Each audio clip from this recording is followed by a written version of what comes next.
Hey guys, tonight we begin with what bread actually tasted like in ancient Egypt, ancient Rome, and medieval England.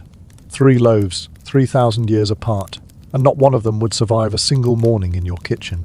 We are going to eat all 3 tonight. The Egyptian one first, then the Roman one, then the English one, in chronological order. And by the time we are finished, you are going to have a very different relationship with whatever you put in your toaster tomorrow morning. Mostly a relationship of quiet gratitude, mixed with a small but persistent feeling of guilt about every time you have complained that your bread was slightly stale or the wrong kind of soft. So before you get comfortable, take a moment to like the video and subscribe, but only if you genuinely enjoy what I do here. And let me know in the comments where you are tuning in from and what time it is for you.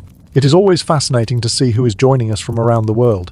Now, dim the lights, maybe turn on a fan for that soft background hum, and let's ease into tonight's journey together. So bread, let's actually talk about what bread is and why this is going to be a stranger conversation than it sounds at this hour of the night. Bread is the foundational technology of human civilization. Not the wheel, not fire, not writing, bread. The moment human beings figured out roughly 10,000 years ago that grass seeds could be ground into a paste and heated into something solid that stored energy and kept you alive through winter, the entire subsequent project of cities and empires and tax systems became possible.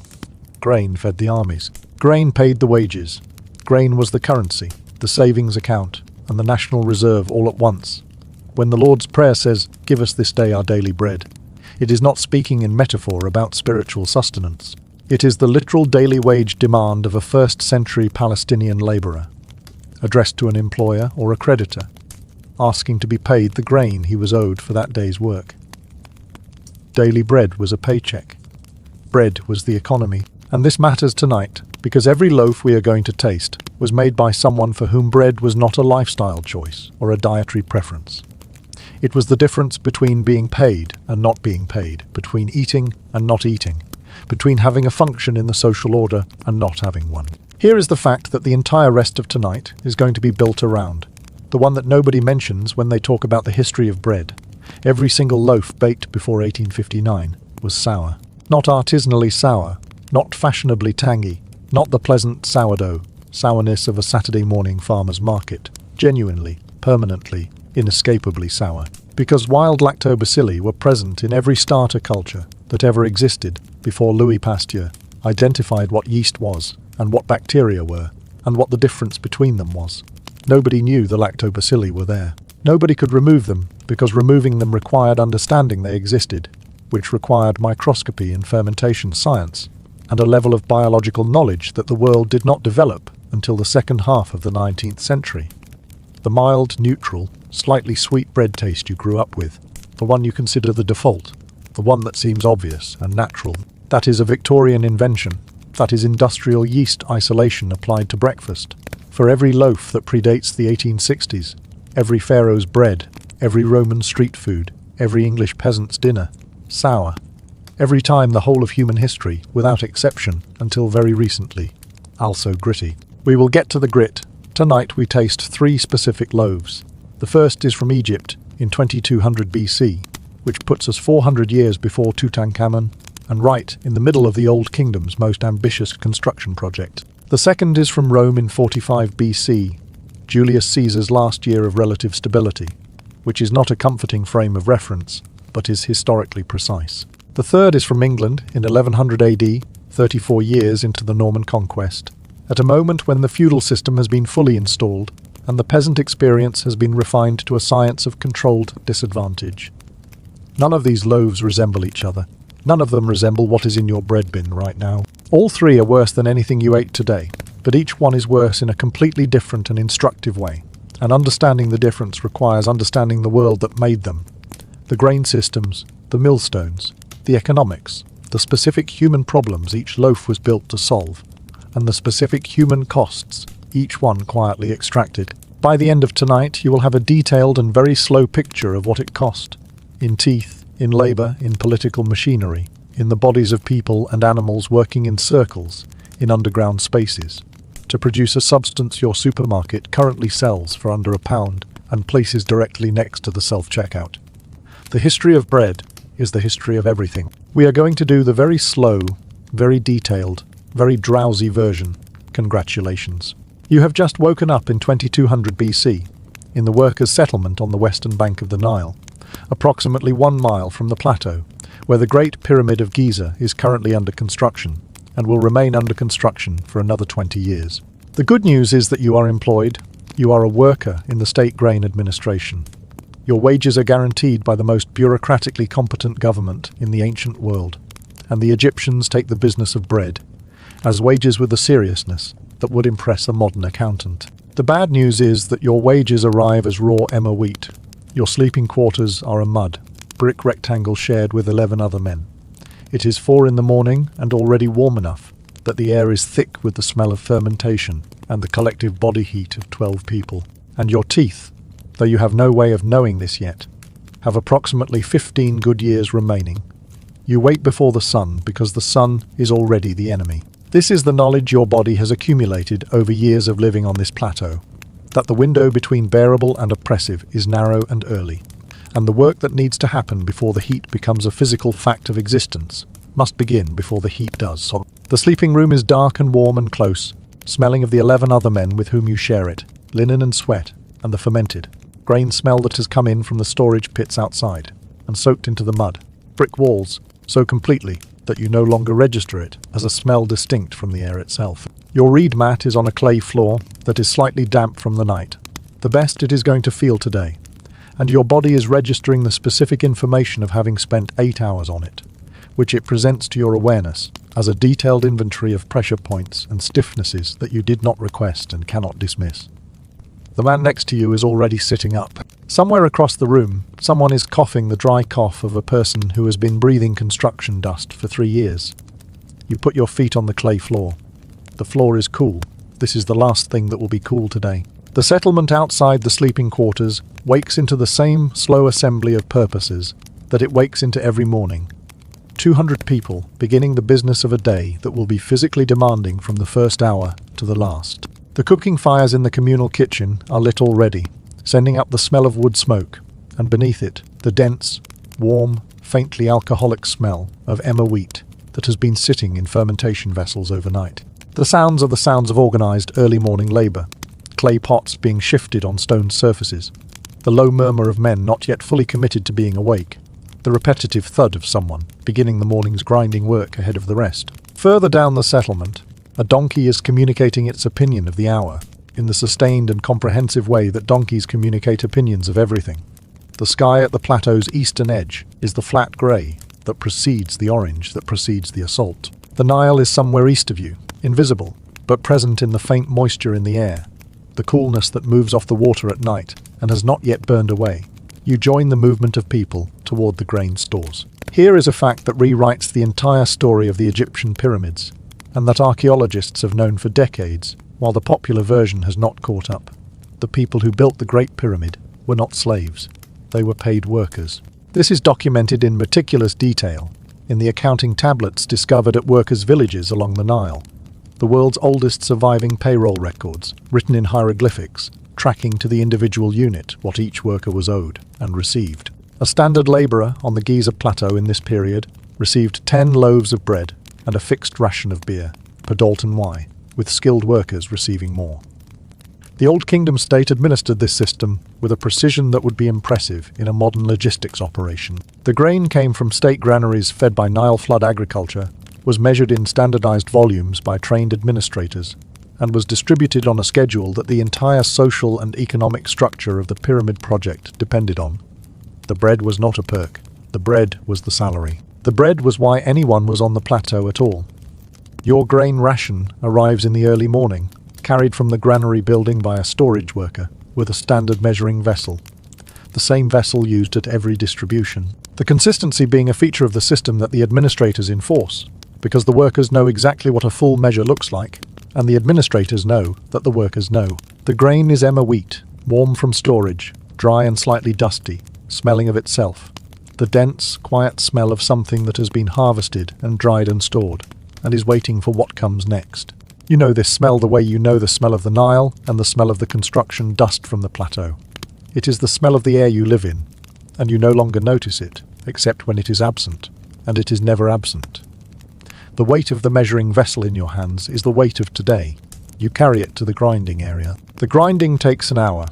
This is the part of the bread making process that the history books leave out, and that your body is currently spending an hour learning in close detail. The tool is a saddle quern, a lower stone that is flat or slightly concave, and a hand-held upper stone, and the technique is to kneel at the lower stone, pour grain into the concave surface, and push the upper stone across it, repeatedly while the grain is reduced between the two surfaces to something approaching flour. The kneeling is not optional. It is the posture that the geometry of the tool requires, and your knees and lower back and the specific muscles along the tops of your thighs are going to have a sustained and increasingly urgent conversation with you about this arrangement over the next 60 minutes. The stone grinds the grain efficiently. The stone also grinds itself. This is the part the administrators do not note in their records and that your flour contains regardless. Stone chips, mineral powder, a fine grit that the grinding process produces and deposits directly into the flour, and that no sifting technology available in 2200 BC can adequately address. You cannot see it. You cannot remove it. Archaeologists examining the skeletal remains of lower-class Egyptians from this period find the same thing consistently, teeth worn completely flat. Not decayed, not missing, flat ground down by the grit in the flour they ate 3 times a day for their entire working lives. Your teeth feel fine. They will not always feel fine. The flour that results from an hour of grinding is not white. It is not fine. It does not pour. It is a coarse, grey-beige powder, slightly warm from the friction, and it smells of the stone as much as it smells of grain. You add water from the clay vessel by the grinding stone. Yesterday's Nile water, cool from the clay, carrying the faint mineral taste of the vessel it has been sitting in. And you work the mixture with your hands until it becomes the thing it becomes, which is not dough in any modern sense of the word, but a thick paste, dense, slightly sticky, gritty, in a way that your fingers register clearly. You transfer it to the fermentation vessel, the clay bowl that has been in use long enough that its interior walls carry a permanent culture of wild yeast and bacteria from every previous batch, which is not something you know in any scientific sense, but is something you have learned empirically. In the way that all bread knowledge before the 19th century was learned empirically, it works. You do not know exactly why, and you do not need to know exactly why because it has always worked, and you have no information suggesting it might not. The paste ferments while you do the other things the morning requires. Wild yeast from the bowl's walls, from the air of the settlement, from the starter culture you maintain and replenish with each batch. These organisms find the flour and water and begin the slow work of consuming the starches and producing the gases and acids that will, over several hours, change the texture and smell and taste of the paste into something your body recognizes as food.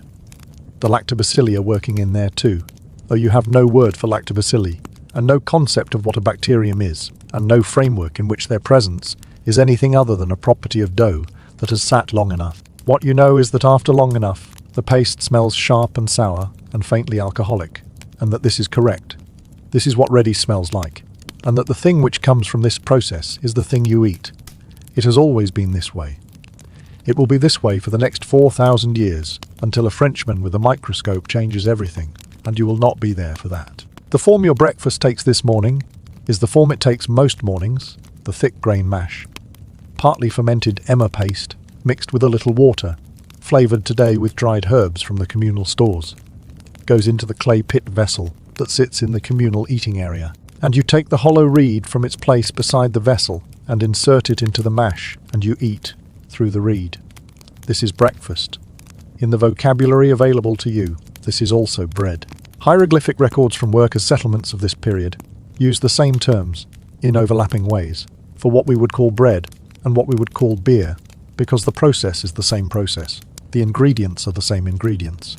And the distinction that modern English makes between the two things is a distinction that the Old Kingdom Egyptian administrative vocabulary does not make and does not need to make. Sometimes the mash is thicker and the morning is cooler, and you form the paste around the reed and hold it at the edge of the fire until it is roasted into a flat, hot disc. And this too is bread. This too is breakfast. This is also the first loaf of the 3 we are tasting tonight. The taste is the taste you have had every morning since you were old enough to eat it from a vessel rather than from your mother's hand. Which means it is not a taste you experience as a flavour so much as a condition of being awake and beginning the day. It is sour, sharply and consistently sour, from the lactobacilli that have been working overnight. It is warm, warm from fermentation, warm from the fire's edge, warm in the way that something alive with microbial activity is warm. It is gritty in the specific way you have learned to manage, to work to one side of your mouth, to swallow past without dwelling on the texture. It is filling in the way that dense caloric content is filling, settling into your stomach with the weight of something that is going to get you through the next several hours of physical work on a plateau in 40-degree heat. There is no sweetness, there is no neutral softness, there is no mild. There is the sour and the grain and the grit and the warmth of the vessel in your hands in the early morning. And this is the first of the 3 loaves. And it is exactly what breakfast has been for everyone on this planet for the last 8,000 years. And it will continue to be exactly this for the next 4,000 years more. And you eat it in the early morning on the western bank of the Nile with the sound of the donkey and the smell of the cooking fires and the pyramid on the plateau above you going up 1 stone at a time. And this is breakfast, and it is fine, because it has always been fine, because fine is not a category your world has yet invented. You return to the grinding stone at intervals that follow no schedule beyond necessity, when the flour is gone, when the vessel is empty, when the morning supply of patience for the work that cannot be avoided has been located and assembled. The saddle quern is in the same place it was yesterday, and will be tomorrow, low, set into the packed clay floor at the height that requires you to kneel, which is the only height it has ever been, and the only height that makes it function correctly. Your knees find the impression in the clay that your knees have made over months of this, which is either comforting or terrible, depending on how you hold the information, and you hold it the way you hold most information about the grinding. You don't. The grain is in the measuring vessel beside you, still warm from storage, dusty from the handling, smelling of itself, and the clay vessel and the storage pit it came from. You pour a measured amount onto the lower stone's concave surface, and you pick up the upper stone, which is hand-sized and slightly heavier than you wish it were, and you begin. The motion is a push and drag across the grain, with your body weight behind it, your arms working in the long horizontal stroke that the geometry of kneeling at a low stone makes natural, which is to say not natural at all, but habituated, learned into your muscles over enough repetitions that the sequence now initiates itself without conscious direction. The grain cracks first, then divides, then begins to flatten under the repeated passes, and the smell that rises from this, the warm, slightly sharp smell of grain being broken open, is the smell that will be on your hands for the rest of the day regardless of what else happens. The smell that is in the pores of the grinding stone, and in the clay floor around it, and in the air of this corner of the settlement at any hour of the morning. The sound is rhythmic and consistent, the crunch and grind of grain under stone, the slight scrape as the upper stone reaches the end of its stroke, and you reset. Around you other workers are at their own stones. The sound accumulates into a collective percussion that your brain has filed under background noise and will not notice until it stops. And it does not stop until the morning's grinding is done. The skeletal record that archaeologists assembled from the cemeteries around Giza and Saqqara is one of the most detailed physical histories of diet and labor in the ancient world. And it says the same thing in every direction you look at it. Bread. Workers' remains from the Old Kingdom period show tooth wear that is systematic and total, not the random decay pattern of sugar damage, not the selective loss of untreated infection, but a comprehensive flattening of every enamel surface, progressing from the molars forward, as uniform as a wear pattern on a millstone, which is exactly what it is. The grit that the grinding process deposited into the flour, stone chips, mineral powder, silica, particulate, was not a defect of careless grinding. It was a structural feature of every grain processing technique available in 2200 BC. The flour was the grit. You ate the grit. The grit ate your teeth. The skeletal record is the accounting ledger of that transaction, and it runs for millennia without exception. Lower-class Egyptians, who ate bread ground on stone querns, across every period archaeologists have examined, have the same teeth, because they ate the same flour, because there was no other flour.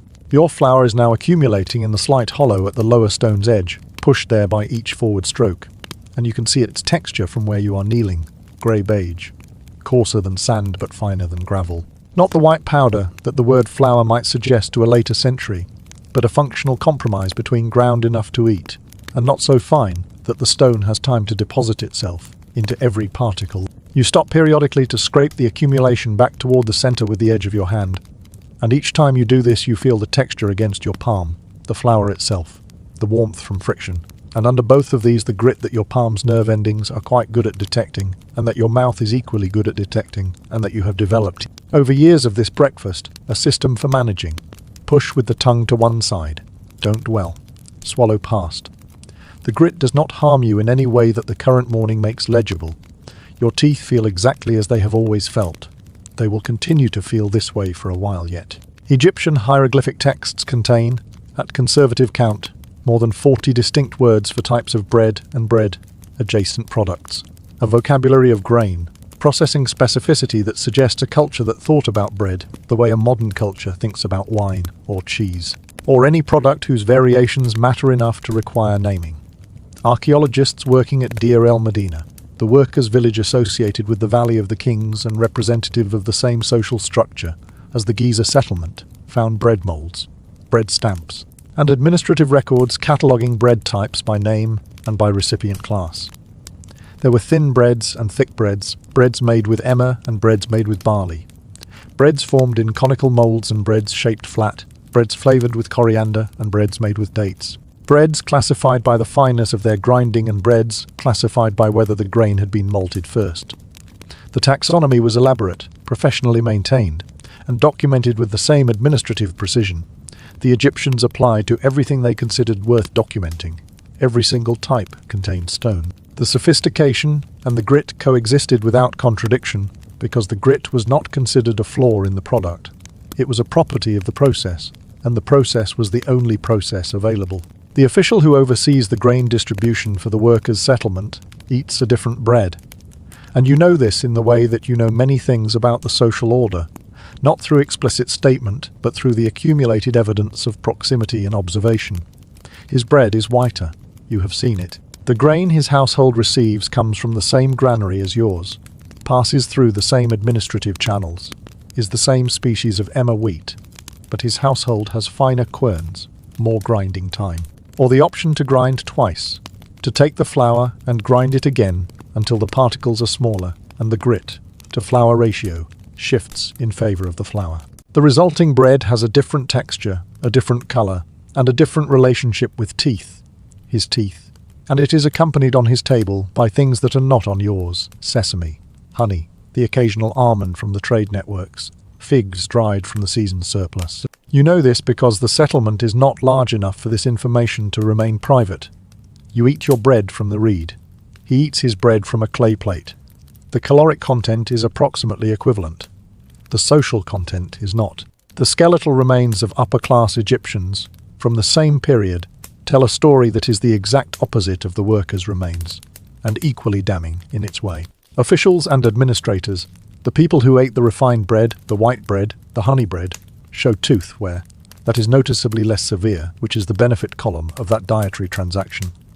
The cost column is elsewhere in the same skeleton, the metabolic evidence. Studies of mummies from elite burial classes in the New Kingdom and later periods, where mummy preservation is good enough for detailed pathological analysis, show rates of atherosclerosis, diabetes indicators, and obesity, adjacent pathologies that are substantially higher than in the worker class. The refined grain, the sweetened preparations, the dietary variety that was the privilege of rank.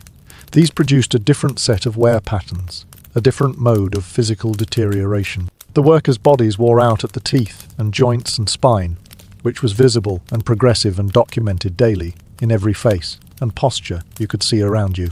The officials' bodies wore out at the arteries and the metabolic system, which was not visible and not understood as diet, related for another 3,000 years. Both groups ate bread every day of their lives. Both groups paid for it. The payment schedules were different. You finish the morning's grinding, and the flour is in the vessel, and your arms and back have had the conversation about the work that your arms and back have every morning, which ends the same way it always ends. You stand up. The conversation closes. The information persists in your muscles for the rest of the day as a low background awareness that you do not call discomfort, because discomfort implies there is an alternative available to compare it against. There is not. You carry the vessel to the mixing area, and you add the water, and you begin working the paste. And the smell that rises from this, the raw grain smell of wet flour, the earthen smell of the clay vessel, joins the other smells of the morning, which are the smells of 40 people doing the same sequence of tasks in the same order at the same time. Because that is how the administration of this settlement functions. Because the administration of this settlement functions on bread. Because bread requires this sequence of tasks.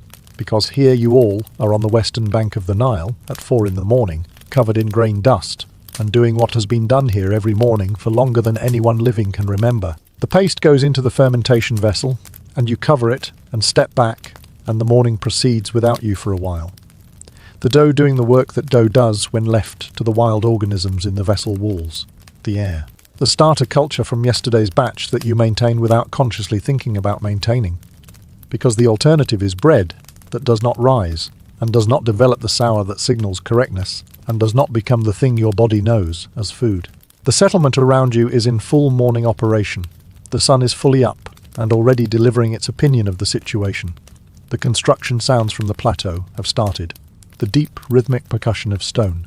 Setting, the coordinated shouts of the rope teams. The sound of a society at work on a project that will take another 20 years, and will be visible from the sky, 4,000 years after that. You sit in the shade of the granary wall, and your arms are tired, and your knees are recording information about clay floors that they will file somewhere you cannot retrieve directly, but will remember, and that you will understand better in 10 years, when you are 32 and the interpretation of the data becomes clearer. The paste will be ready in 2 hours. You know this the way you know all the times of the day, not by counting, but by calibration, by the slow accumulation of having done this enough times, that your body keeps the schedule independently of your intention to keep it. When you check the fermentation vessel, the paste has risen slightly at the edges, shifted in smell from the flat wetness of mixed flour to the sharp sour. That means the organisms are working, and the surface has developed the faint blistering that precedes the full ferment. 2 more hours, you cover it again. Somewhere on the plateau above you, a stone is being moved into position by a system of ropes and ramps and organized human effort that your civilization has refined over several generations of pyramid, building, and the administration that funds the whole arrangement, the granary, the measuring vessel, the flour in the fermentation bowl, your kneeling posture at the saddle quern, is the same system that is dragging the stone, because the bread feeds the workers who drag the stones, because the grain feeds the bread, because the Nile feeds the grain, because the Nile floods every year in a reliable annual sequence that the Old Kingdom has built its entire political economy around. You are a node in this system. The stone is a node in this system. The flour drying on your hands in the heat of the morning is the system working exactly as designed. The fermentation vessel has been sitting in the shade of the wall for 2 hours, and you know, before you uncover it, that it is ready. The smell has changed in the specific way that readiness smells, which is not a pleasant smell in the modern sense of the word, pleasant, but is a correct smell. A smell that your body has learned to read the way you read the sky before a storm or the sound of the rope. Teams on the plateau before a stone shifts wrong. You uncover it. The surface is blistered and risen. The smell is sharp and sour and faintly alcoholic. And the paste has the texture of something that has been changed by what happened to it overnight. Not transformed, not improved in the direction of something you would recognize as better, but altered, alive in a way it was not this morning when you mixed it. You bring it to the communal cooking area. The fire has been burning since before you woke, and the flat clay hearthstones along its edge are the color and temperature of things that have been receiving heat for several hours and have decided to become heat themselves. You are going to eat this paste in 2 different forms this morning, and both of them will be breakfast, and both of them will be bread, and only one of them involves anything you would currently identify as a baking process. The first form is the simpler one, the communal eating vessel, a wide clay bowl that sits beside the cooking fire in the morning and beside the distribution area in the evening, and that has been in continuous use long enough that its interior has a permanent patina of dried grain paste and absorbed fermentation acid, receives a portion of your paste mixed with an additional measure of water to thin it further. The hollow reed is beside it, the same reed it has always been, worn smooth at the mouthpiece, end from years of use, and you insert it into the paste and you eat. This is the morning grain mash. This is also in the vocabulary available to you, bread. The Egyptians of this period used terms for bread and beer with a flexibility that modern English does not permit. The same words appearing in different administrative contexts to describe things that your language would separate into distinct categories. Because the Egyptian administrative vocabulary has correctly identified that the distinction between a thick fermented grain paste, eaten through a reed, and a thin fermented grain, liquid drunk from a vessel, is a distinction of consistency rather than of fundamental character. Both are wheat, both are water, both are wild fermentation, both are breakfast. You eat yours from the reed in the shade of the granary wall, while the sun moves to its morning position and the construction sounds on the plateau shift in volume and kind as the work changes from early preparation to main labour. The reed is worth pausing on because it is one of the small pieces of evidence that reframes the entire picture of what Egyptian food culture actually looked like at this level of the social order. Archaeologists have found reed drinking straws in Sumerian and Egyptian contexts going back to at least 3000 BC, not as curiosities, not as ritual objects, but as utensils, common enough to appear in everyday burial assemblages alongside clay bowls and grinding stones. The reason for the reed is practical and immediate. The grain mash contained chaff. It contained grit. It contained the floating debris of imperfect grinding and imperfect fermentation, and the general particulate reality of grain processing in a world without sieves fine enough to address the problem comprehensively. The reed, held at an angle in the paste, allowed the person eating to draw the liquid from below the surface layer, to avoid the worst of the floating matter, to consume the nutritional content of the grain without consuming quite as much of the material that the grain happened to be sharing its vessel with. The reed was not a sign of refinement. The reed was a solution to a problem that more refined processing would have solved instead. If more refined processing had been available, which it was not, which is why the reed was there. The second form your paste takes this morning is the one that more closely resembles what later languages will call bread. You take a portion of the fermented paste, thicker than the mash in the vessel, closer to the consistency of wet clay, and you work it with your hands on the flat preparation stone, incorporating a handful of dried herbs from the communal store. Coriander, most likely, which grows along the Nile's flood margin and has been drying in bundles under the granary eaves since the harvest. The smell that comes off the paste when you press the herbs in is the smell of wet grain and dried plant matter, and the sour of fermentation all layered together, which your nose does not pass as a complex culinary experience, but as the smell of food, the same smell it has been every morning. The smell your body associates with the arrival of calories and the beginning of the day's work in earnest. You press the paste into a rough oval between your palms. You carry it to the clay hearthstone at the fire's edge. You lay it flat, and you wait. The hymn to Ninkasi is a Sumerian poem from approximately 1800 BC, 400 years after your morning on the Giza Plateau, and roughly 1,000 miles to the northeast, in the city of Nippur. And it is, depending on how you read it, either the world's oldest known beer recipe, or the world's oldest known bread recipe, and the reason it is impossible to say which is that the poem does not distinguish between the two, because the process it describes does not require that distinction. Ninkasi is the Sumerian goddess of brewing, and the hymn addressed to her describes the preparation of bappa, the twice-baked, malted grain loaf that served simultaneously as a storage medium for active yeast cultures and as a brewing ingredient, with the reverence appropriate to a sacred act which it was, because the grain that fed the city and the grain that fermented into the drink that sustained the city's social order were the same grain in different stages of the same process. You process grain. You add water, you wait. What results is sometimes thick and sometimes thin and sometimes somewhere between, and the line between those things is a line of time and temperature and the amount of water you added, not a line of fundamental categorical difference. The Sumerians understood this. The Egyptians understood this. The distinction that later languages insist on is a later invention and a somewhat arbitrary one. The flatbread at the hearthstone's edge takes approximately 10 minutes. You know this by the smell. The way the sour note in the fermented paste shifts as the heat works through it, moving from the sharp raw fermentation smell to something drier and more complex, with a faint bitterness at the edges where the paste touches the hot stone directly. You know it is done when the edges have dried to a pale brown and the top surface has lost the sheen of wet paste and developed the matte texture of something that has been changed by heat into a different state. You lift it from the stone with a flat piece of wood. It is hot. Your hands know how to manage this, have managed it enough times that the adjustment is automatic, quick, firm, transferred to the eating surface without ceremony. The loaf. If it is a loaf, if a flat oval of dense baked fermented paste qualifies as a loaf in any sense you currently possess the vocabulary to evaluate, is in your hands. This is the first real tasting of the evening. This is the one the intro promised. You break it. The texture under your hands is unlike anything your bread drawer currently contains.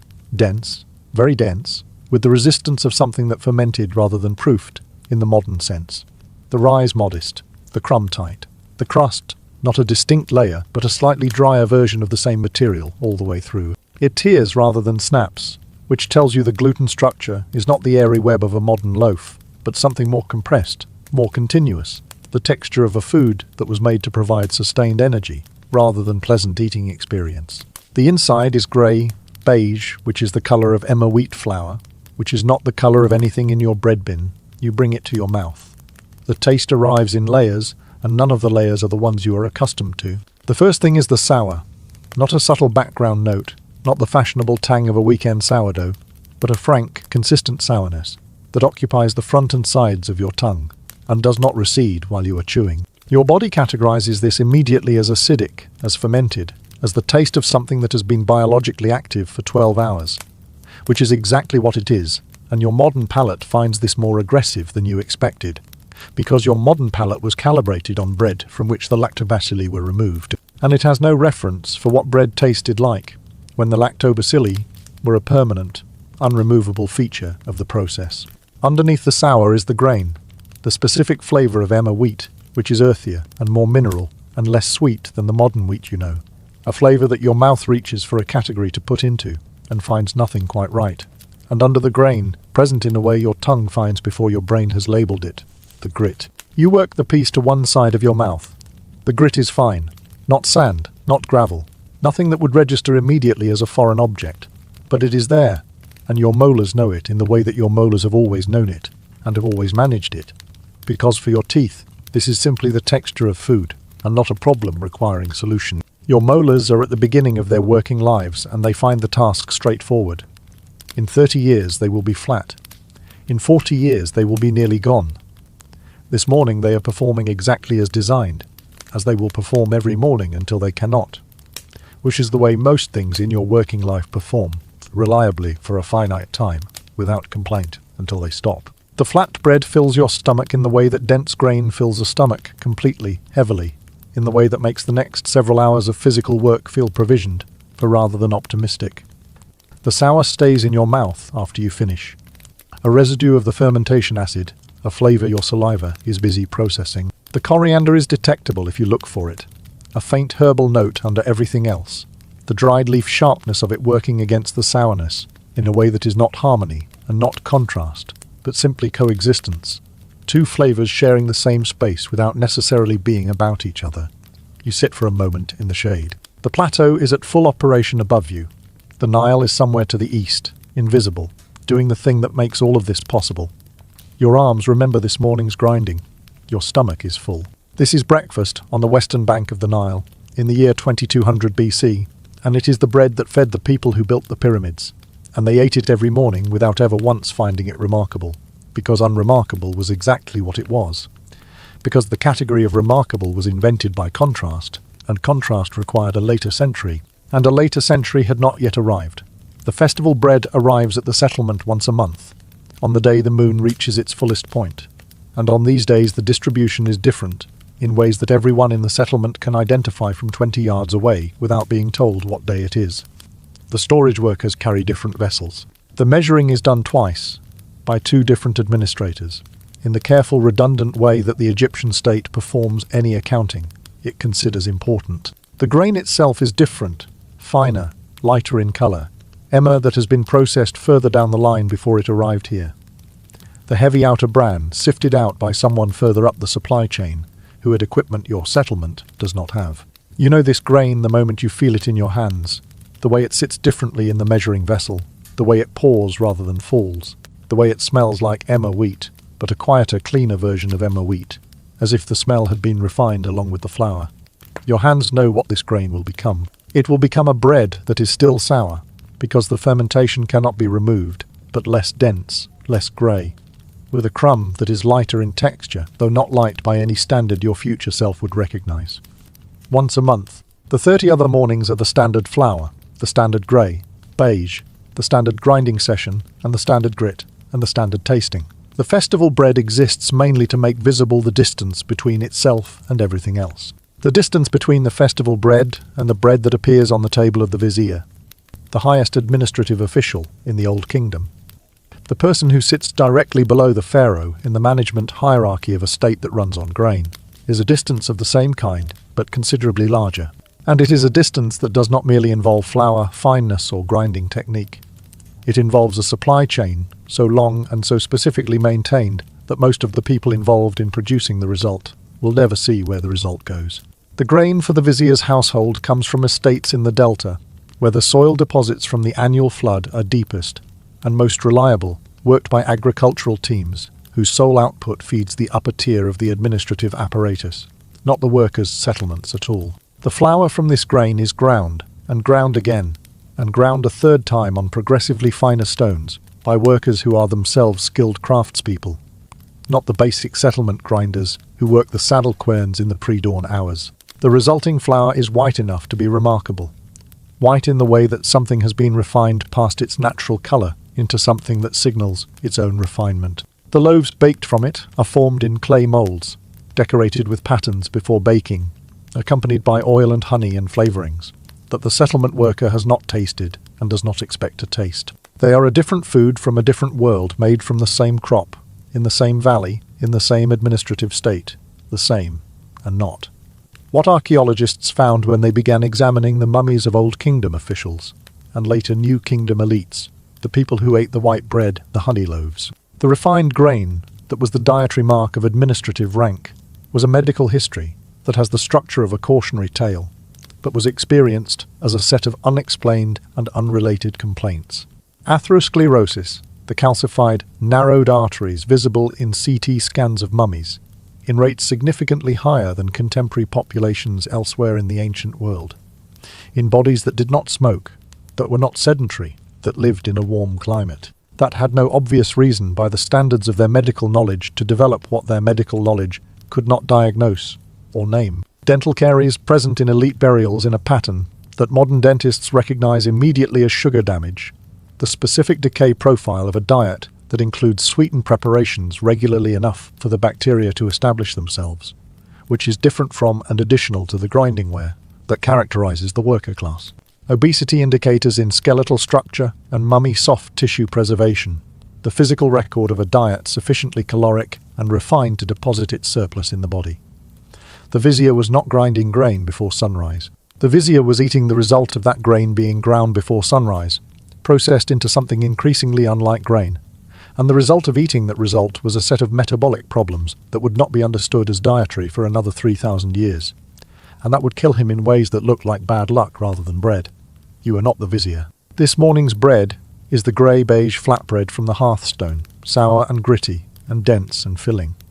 The bread that is wearing your teeth down at a rate you cannot measure because you have no baseline to measure it against, and no awareness that a baseline is being established. The vizier's arteries are his own concern, managed by his own physicians with their own interpretive frameworks, and their own remedies that have nothing to do with grain, because no one in 2200 BC, at any level of the social order, is anywhere near the conceptual apparatus that would allow someone to say, the bread is doing this. Your teeth are your problem, and his arteries are his problem, and the connection between the different types of bread and the different types of deterioration will not be made explicit by any authority until the 21st century AD, when archaeologists with CT scanners and paleopathology degrees will look at the X-rays and say, look at this. Look at what the grain did, and the grain will have been doing it, quietly, for 4,000 years before anyone was in a position to notice. 1,600 years pass. This is not something you experience. It is something the script does, on your behalf, to move from one place to another. In 2200 BC, you are on the plateau, and you eat your flatbread, and the sour, and the grit, and the dense filling weight of it are the taste and texture of the morning. And the morning is fine, because the morning has always been fine. In 600 BC, the plateau is still there, and the pyramid is complete, and has been complete for 1,500 years, and is the oldest object in the known world. And already tourists come from Greece to scratch their names into its limestone casing stones, and wonder how it was built. And the workers who built it are dust, and their flattened teeth are in the archaeological record. And the emmer wheat is still growing in the delta, and people are still eating bread, and the bread is still sour, and the grit is still there. In 45 BC, a man named Julius Caesar is sitting in Rome managing the most complex political crisis of the 1st century BC, which is his own continued existence in a city where at least 40 people are currently making plans about that existence. And the grain that feeds Rome's 600,000 people is moving through the Mediterranean on ships from Egypt and Sicily and North Africa, and a Roman baker in the Subura district is pulling loaves from a domed oven at dawn with a long wooden paddle, and those loaves are still sour, and they still have grit, and the bread is still the economy and the salary and the foundational technology of civilization. And it has been this way since before the pyramid was built, and it will be this way until a Victorian chemist changes it. Congratulations. You have just woken up in Rome in the year 45 BC on the second floor of an insular building in the Subura district, which is the neighborhood that Rome built when it ran out of space for the people it kept attracting and needed somewhere to put them that was close enough to the city's economic activity to be useful but cheap enough to be affordable, to people for whom affordable was not a flexible concept. The good news is that Rome in 45 BC is the capital of the known world, and the Subura is the most densely populated neighborhood in that capital. And the density means proximity to every service the city offers, including the thermopolium on the ground floor of your building, where you can purchase a hot meal without needing to own a kitchen, which is good because you do not own a kitchen, because the insular building you live in does not have one. The bad news is that you are on the second floor of a 6-story wood and brick structure built by a landlord whose approach to construction costs was optimistic, in ways that the Roman fire brigade has strong opinions about, sharing a single room with your family. And it is dawn, and the Subura is already producing the full range of sounds that the Subura produces in the first hour of morning, which Juvenal will later describe in language that leaves no ambiguity about his feelings. And that is worth quoting in full, except that we would need to be awake for that. The sounds begin before the light is good. You are familiar with all of them. Familiarity does not make them quieter. Below your window, which faces the street, because all windows in the Subura face the street because the street is everywhere, the beginning of the day's commerce has started assembling itself. The creak and clatter of the cart traffic that is only permitted within the city walls during night hours, and must clear by dawn, and is therefore conducting its clearance at maximum efficiency, directly below where you sleep. The carts are loaded with the morning's deliveries, building stone, timber, amphorae of oil and wine and grain, the material logistical reality of a city of 600,000 people getting through another day. And their iron-rimmed wheels on the stone pavement produce a sound that your body has learned to sleep through, and that your body has, this morning, decided to stop sleeping through. Somewhere in the building above you, a domestic argument is resolving itself at a volume that suggests it began as a private conversation and has escalated to the point where privacy is no longer relevant. In the street below, a water carrier is calling his prices in the sustained, repetitive way that water carriers in the Subura call their prices at dawn, which is the way of a man who has done this every morning for 15 years and has optimized his vocal output for coverage rather than charm. You are awake. Rome is awake. It was never really asleep. Your room is small and warm in the way that all rooms in insular buildings are warm in the summer, which is a warmth produced not by any deliberate heating, but by the aggregate body heat of the other 5 members of your household, and the fact that the walls are thin and the building is dense, and the street outside has been storing the day's heat since noon yesterday, and is returning it through the plaster. The floor is wood, which is warmer than clay but carries its own information. The creak of it as you stand, the faint give under your feet that you know is the wood settling, which your landlord tells you is normal, and which the Roman building inspectors would have opinions about if Roman building inspectors conducted inspections with the frequency the situation warranted. You have 2 cooking vessels on a small brazier in the corner. This is all the cooking equipment you own, because it is all the cooking equipment anyone on the second floor of an insular owns. Because open cooking fires in wood, framed apartment buildings in a city with one water supply, are exactly as catastrophic as they sound. And the city has burned before, and it will burn again. The brazier heats water. It reheats things. It does not bake bread. For bread, you go downstairs. The thermopolium on the ground floor is already open. It is always already open. The thermopolium is one of those businesses that opens before dawn and closes after midnight, and in between operates as the combination of convenience store, fast food counter, social club, and meal provision service, that a city of 600,000 people cannot function without, and that your insula's population relies on for everything that requires heat, that is not a brazier reheating yesterday's leftovers. The counter is L-shaped stone, set with large ceramic dolia, the sunken storage vessels that hold the morning's preparations. And behind it a man and his wife and their oldest child are moving with the specific efficiency of people who have performed these exact movements in this exact space every morning for years. The smell that reaches you when you descend the stairs is the smell of Rome waking up, garlic and olive oil, and the warm grain smell of bread that has been baking since the 3rd hour of the night in the baker's oven, 2 streets over, and has arrived here still warm, wrapped in cloth. Stacked on the counter beside the dolia of yesterday's bean stew and this morning's spelt porridge. You are hungry in the direct, uncomplicated way that a person who has been asleep for 6 hours in a warm room in a city that generates its own ambient noise is hungry at dawn. You ask for bread. The bread, the thermopolium, sells this morning, is not made here. It was made in a pastrina, a professional bakery, 2 streets away, where a man named Marcus, who has been baking since he could reach the mixing trough, started the morning's work sometime around the 2nd hour of the night, which is roughly 1 in the morning, which is when the baking day begins if you want your bread on the counter by dawn. You did not see this happen. You were asleep, or adjacent to sleep, listening to the cart traffic. But the bread in your hands is the result of what happened in the pastrina while you were doing that. And the pastrina is worth understanding, because it is the first industrial bread operation in the history of Western civilization. And it runs on donkeys.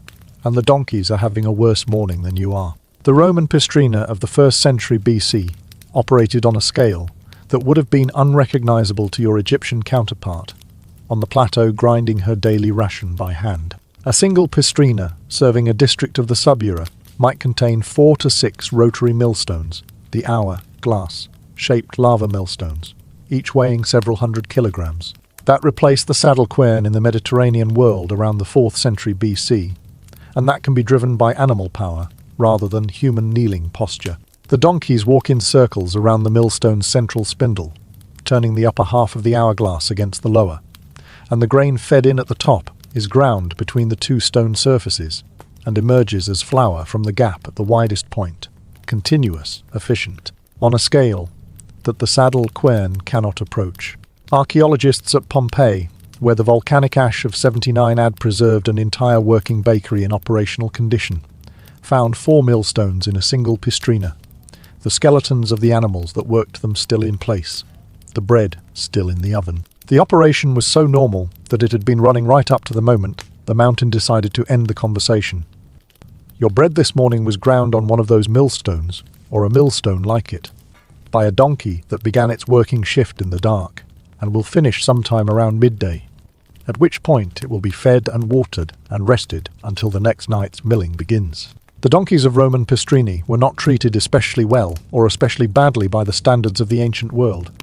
They were working animals in a commercial operation, their welfare balanced against their productivity, in the way that commercial operations balance these things, which is to say imperfectly, and with the ledger weighted toward productivity. The satirist Apuleius, writing in the 2nd century AD, describes the life of a bakery donkey at length, and with evident sympathy in his novel, The Golden Arse, in which the protagonist is transformed into a donkey and ends up working in exactly this kind of facility, and the description he gives, the darkness, the noise, the circular grinding, the flour dust coating everything, is written with enough specificity that historians take it as reliable testimony to what the inside of a Roman pastrina felt like, filtered through the lens of someone who found it sufficiently interesting to put in a novel, which is the kind of source history sometimes has to work with. The bread itself is in your hands, and it is heavier than you expected.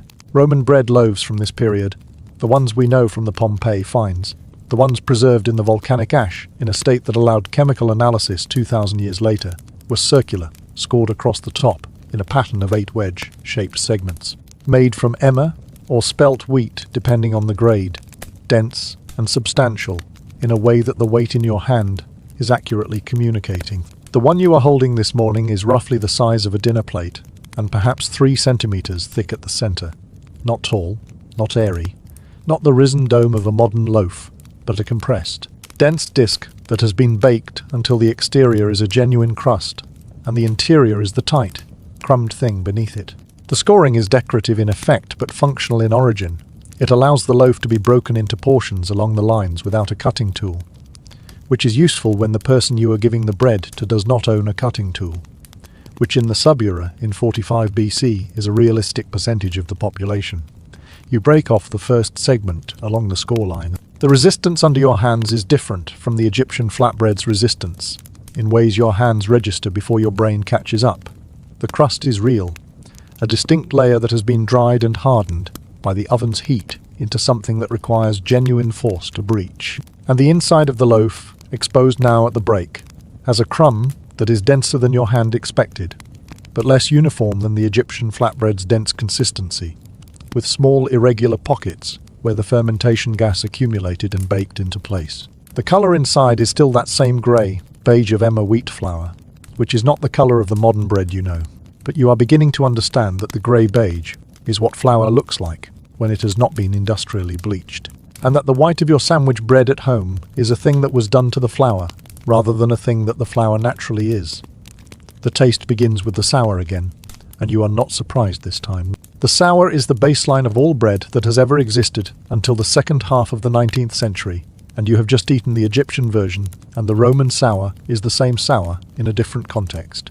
The same lactobacilli, the same wild fermentation acids, the same result of leaving grain and water paste in the presence of the organisms that are always in the air and always in the vessels, and always in the starter culture, that every baker maintains from batch to batch, and that cannot be removed because their existence has not yet been named. The sour here is perhaps slightly more restrained than the Egyptian flatbread's sharp sourness, because the Roman pastrina's production volume and the temperature of the oven may have pushed the fermentation slightly differently.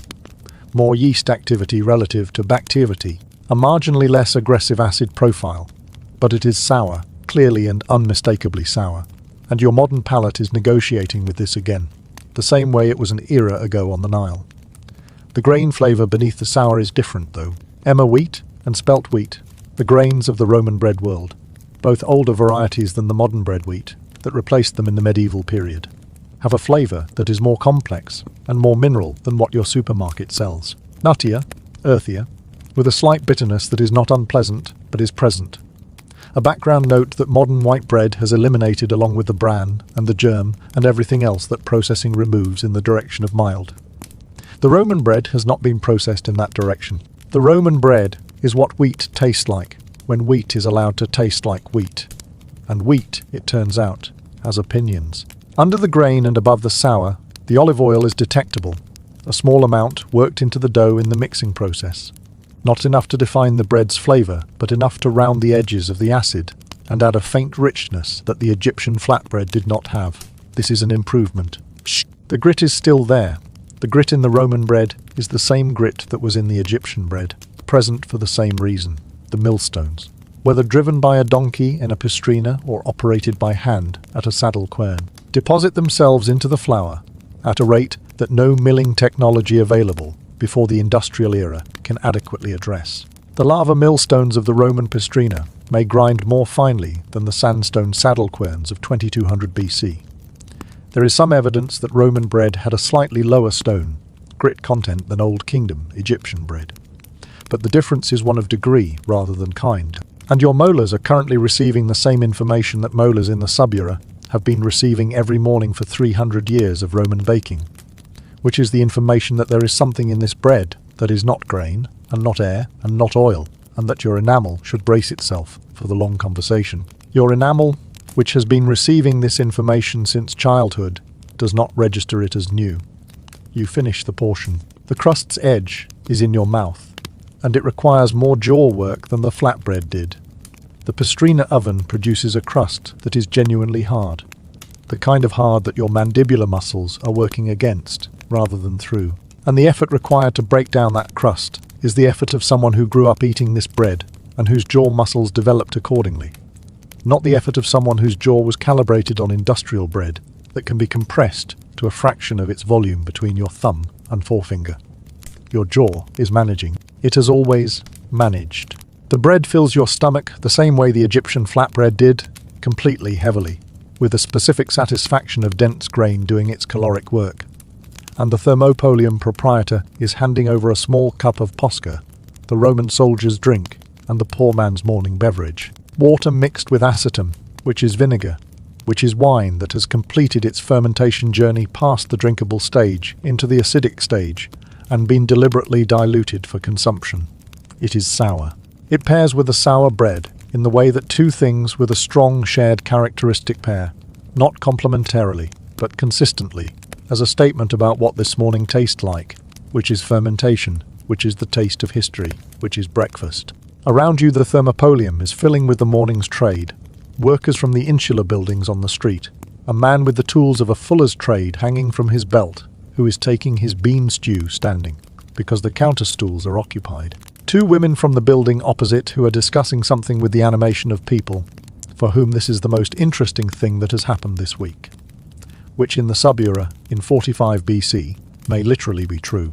Outside, the cart traffic has cleared, and the street is filling with the foot traffic of early morning Rome, vendors, water carriers, slaves running errands, soldiers off duty from the night watch, the entire social apparatus of the city moving into its daytime configuration. Julius Caesar is somewhere in this city this morning, managing the Senate and his enemies and his correspondents and the grain supply of the empire simultaneously. The grain supply of the empire is, at this exact moment, partly inside you, in the form of a broken segment of emmer, spelt bread from a sub-Europistrina, and you are eating it standing at a stone counter, while the city of 600,000 people assembles itself around you for another day of being Rome. And the bread is sour and gritty and dense and filling. And it is the bread that built the empire, and the empire is still building. The bread in your hand this morning was not paid for in the modern sense of the word paid. It was purchased, technically. You exchanged the relevant coins at the thermopolium counter, but the coins themselves represent a transaction that traces back, several steps earlier in its supply chain, to the annona, which is the Roman state grain distribution system, which is one of the most ambitious social welfare programs in ancient history, and also one of the most effective political control mechanisms ever devised, and which is currently running in the year 45 BC, at a scale and a cost and a level of administrative complexity that makes the Old Kingdom Egyptian grain administration look like a village cooperative. The annona has been distributing free or heavily subsidized grain to Rome's citizens since 58 BC, when Clodius Pulcher pushed through legislation making the grain dole completely free, a move that Cicero described as the ruination of the public treasury, and that the population of Rome described as the best thing that had happened to them personally, in living memory. At the time you are eating this bread, roughly 320,000 Roman male citizens are receiving a monthly grain ration from the state. That number is the population of a large modern city. All of them are entitled to this bread as a right of citizenship, as a permanent expectation, as the foundational political promise of the Roman Republic to the people who live in it. The grain that feeds 320,000 people in a city that cannot grow its own food comes from somewhere else. In 45 BC, somewhere else means primarily Egypt and Sicily and North Africa, the Mediterranean breadbasket provinces from which Rome's grain ships move in a continuous seasonal cycle, loaded at the docks of Alexandria and Carthage and Syracuse, moving west and north across the Mediterranean, unloaded at the Portus Harbour complex at the mouth of the Tiber, moved upriver on barges to the Emporium docks in Rome, transferred to the Horia, the state warehouse complex, a facility that covers enough ground to be visible in satellite imagery of the modern city, and held there until distribution. The logistics of this system are the logistics of a state that treats grain as the most important strategic resource it manages, which it is, because if the grain stops arriving, Rome stops eating, and if Rome stops eating, Rome stops being peaceful, and if Rome stops being peaceful, Rome stops being Rome in the specific political sense that matters to the people currently running it. The annona's administrators are some of the most powerful bureaucrats in the Roman state, not because their job title is impressive, but because their job failure is civilization ending. Julius Caesar, who is managing all of this from a position of power that the Roman constitution did not technically envisage, and that several senators are in the process of deciding how to respond to, has recently done something with the grain list that has generated controversy in approximately equal proportion to everything else he has done. He reduced it. In 46 BC, Caesar audited the annona's citizen rolls and cut the number of recipients from approximately 320,000 to approximately 150,000. A reduction achieved partly through genuine administrative cleanup of outdated or fraudulent entries, and partly through a policy of enrolling former recipients in new colonies outside Rome, a combination that was defensible in administrative terms, and that the people removed from the rolls experienced in the straightforward human terms of having their food security cut in half by executive decision. The historians who record this do so with a range of editorial tones that reflects their own political positions. Caesar's supporters describe it as fiscal responsibility. Caesar's critics describe it as the act of a man who had stopped needing the population's approval. The recipients describe it as the removal of bread from their table, in the most literal possible sense, in a city where the alternative to state grain was the market price of grain, which was not a price that 150,000 people who had been receiving free grain were in a position to absorb. You are on the list. This morning, this is not a complicated fact. You are a citizen of Rome. You are resident in the subura. You have the relevant documentation. You collected your grain at the last distribution, and the grain was there to collect, and the bread you are eating at the thermopalaeum counter is made from grain that, at some step in its journey here, passed through the state's hands. The grain dole does not give you bread directly. It gives you grain, which you either grind yourself, which is impractical without a millstone, or sell to a baker, which is the more common arrangement. You take your monthly grain entitlement to a pistrina. You negotiate the conversion into bread, you leave with bread, and the pistrina keeps a percentage for the labor. Your bread this morning is the endpoint of this system, the grain dole expressed as a single portion at a thermopalaeum counter. The political promise of Rome to its citizens, reduced to something your hands can hold.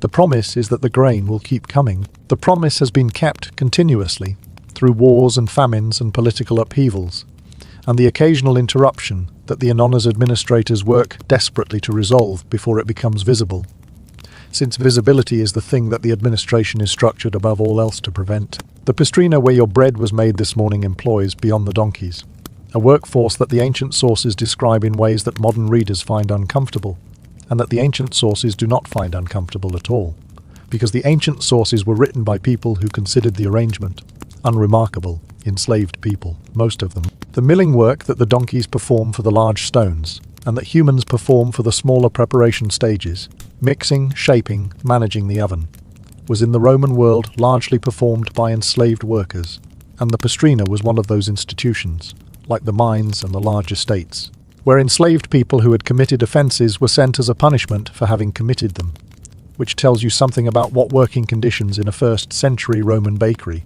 were generally understood to be. The flour dust was everywhere. The donkeys worked in the inner room with no windows. The oven worked at temperatures that made the room adjacent to it functionally uninhabitable for much of the day. The hours were the hours of a business that started before midnight and ran until midday. Apuleius's donkey narrator describes the bakery worker's appearance, the flour covering everything, the exhaustion, the specific pallor that continuous flour dust exposure produces, with the careful detail of someone describing a place that was known to its contemporaries as one of the harder places to be assigned to. The bread is good this morning. The bread was made by people for whom this morning was not good in the same way. Back at the thermopalaeum counter, the morning is moving around you in the way that mornings in the subura move, with noise and purpose, and the compressed sociability of people who share a street and a building and a general understanding of their economic position, and who have, in the absence of the space and privacy that a different economic position would provide, developed the thermopalaeum as a social institution that performs functions the private household cannot. The man beside you at the counter, the fuller with the tools on his belt, has eaten his bean stew and is now holding his own piece of the morning's bread. And you can see from the way he handles it that this is the same bread he eats every morning, that his hands know its weight and its texture the way hands know anything they have handled enough times to stop noticing. He breaks it with the same unconscious efficiency you used. He chews it with the jaw movement of someone who grew up eating this bread and whose jaw muscles developed around this specific resistance. He does not think about it. You are thinking about it, which is the difference between you and everyone else in this building this morning. And the thinking is the thing that makes the bread strange, which it is not, which it is the least strange thing in the world, which it is stranger than it has ever occurred to anyone in this city to consider. The bread grades of Rome are worth knowing about, because they tell you something specific about what the social order looked like when you could see it through the lens of grain. Roman bakers produced several distinct qualities of bread, classified by flour fineness and grain type, and the classification was so socially legible that you could determine someone's economic position at a glance from what they were eating. At the top, panis silliginius, made from the finest sieved wheat flour, white and light by the standards of the era, the bread of the wealthy household and the dinner party. In the middle, panis secundarius, the second-grade bread from less sifted flour, the standard commercial loaf sold at the thermopolium, which is what you are currently eating. Below that, panis plebeius or panis furfurius, the bran bread, heavier and darker and denser, made from what remained when the finer grades had been sifted out, the bread of the genuinely poor. And at the bottom, not called bread in any social sense that mattered, the grain porridge pulse. That was the baseline of survival when the bread grades were priced out of reach. The hierarchy is clear and stable and understood by everyone in the city. Your bread this morning is the middle grade. You are, for now, in the middle, which in the Roman social order is a position you maintain by remaining employed and remaining on the grain list, and remaining the specific type of citizen that the list requires you to be, and which is a position you understand without having to think explicitly about it, as contingent. The crust of the second segment you break from the loaf is harder than the first. The loaf has cooled slightly in the time it took you to eat the first portion, and the crust has set further in the cooling, which is what Roman bread does when it is allowed to sit for 20 minutes, which is one of the reasons the pistrina baked through the night. So the bread would be at its best in the early morning at the thermopolium counter, which is the only window before the crust becomes the primary obstacle to eating rather than a feature of the experience. You manage it.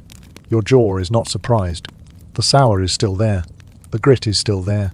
The olive oil is still there. The grain is still there, doing its work, filling the specific space that 6 hours of sleep and the morning's noise and the carts on the stone street have emptied, and you can feel it settling into your stomach with the same weighted satisfaction that you felt in the workers' settlement on the Nile, in a different body, in a different millennium, eating a different loaf that tasted like the same loaf you finish. You set the Posca cup on the counter. You step out into the subura. The street hits you in the way the subura always hits you when you step from the thermopolium into it. The smell first, the specific Roman street smell of the early morning, which is the smell of a city of 600,000 people generating the organic byproducts of 600,000 people living at high density, cut with the smell of fresh bread from the pistrina. The smell of the fuller's workshop 3 doors down. The smell of the river from the direction of the Tiber. All of it arriving simultaneously, without hierarchy. Then the noise, which is already at the level that Juvenal will later describe as incompatible with sleep or thought. Though you are neither sleeping nor, at this precise moment, thinking, you are standing in the street with bread in your stomach, feeling the physical weight of a morning that has barely started, and that the calendar says is going to end 14 hours from now, and the city is busy around you. And somewhere north of the Tiber the Senate is meeting, or has recently met, and somewhere in the city Julius Caesar has eaten breakfast, probably not at a subura thermopolium, and is doing whatever it is that the man running the world does in the morning. And the grain system that fed both of you this morning is running, as it has run for 200 years, as it will run for another 500 years. As the machine that a civilization is runs when it has correctly identified the one thing it cannot allow to stop. In 79 AD, 124 years after the morning, you are having in the subura. Mount Vesuvius will deposit several meters of volcanic material over the city of Pompeii with enough speed and completeness to preserve the contents of a pistrina in operational condition, millstones in place, donkey skeletons in the grinding room, 81 loaves in the oven's fire not yet cold. The loaves are still there. They are in the Naples National Archaeological Museum, blackened by 2,000 years of time, but structurally intact. The circular shape and the scored top and the dense crumb preserved in a condition that allows chemical analysis and measurement and the kind of detailed examination of a 2,000-year old baked good that is only possible because a mountain did something catastrophic at exactly the right moment to produce an archaeological record of unusual completeness. One of those loaves has a stamp pressed into its top surface. Teller, the name of the baker who made it. Sella was baking that morning and left his name on the bread and died before the bread finished cooling. And his name is in the museum in Naples, and his bread is in the museum in Naples. And the bread looks like your bread this morning. The same shape, the same scoring, the same dense grey. Beige of emmer and spelt wheat. And the grit is in it still, detectable in the chemical analysis, the same grit that was in the bread on the Nile, the same grit that will be in the bread in England in 1100, the same grit that has been in every loaf baked on every stone millstone in the entire Western world since the first stone millstone ground, the first grain into the first flour, somewhere in the Fertile Crescent, before the pyramids, before Rome, before any of this. You are thinking about cellar this morning in the Subura Street, which is not a true thing. You are not thinking about cellar. Cellar will not exist for another century.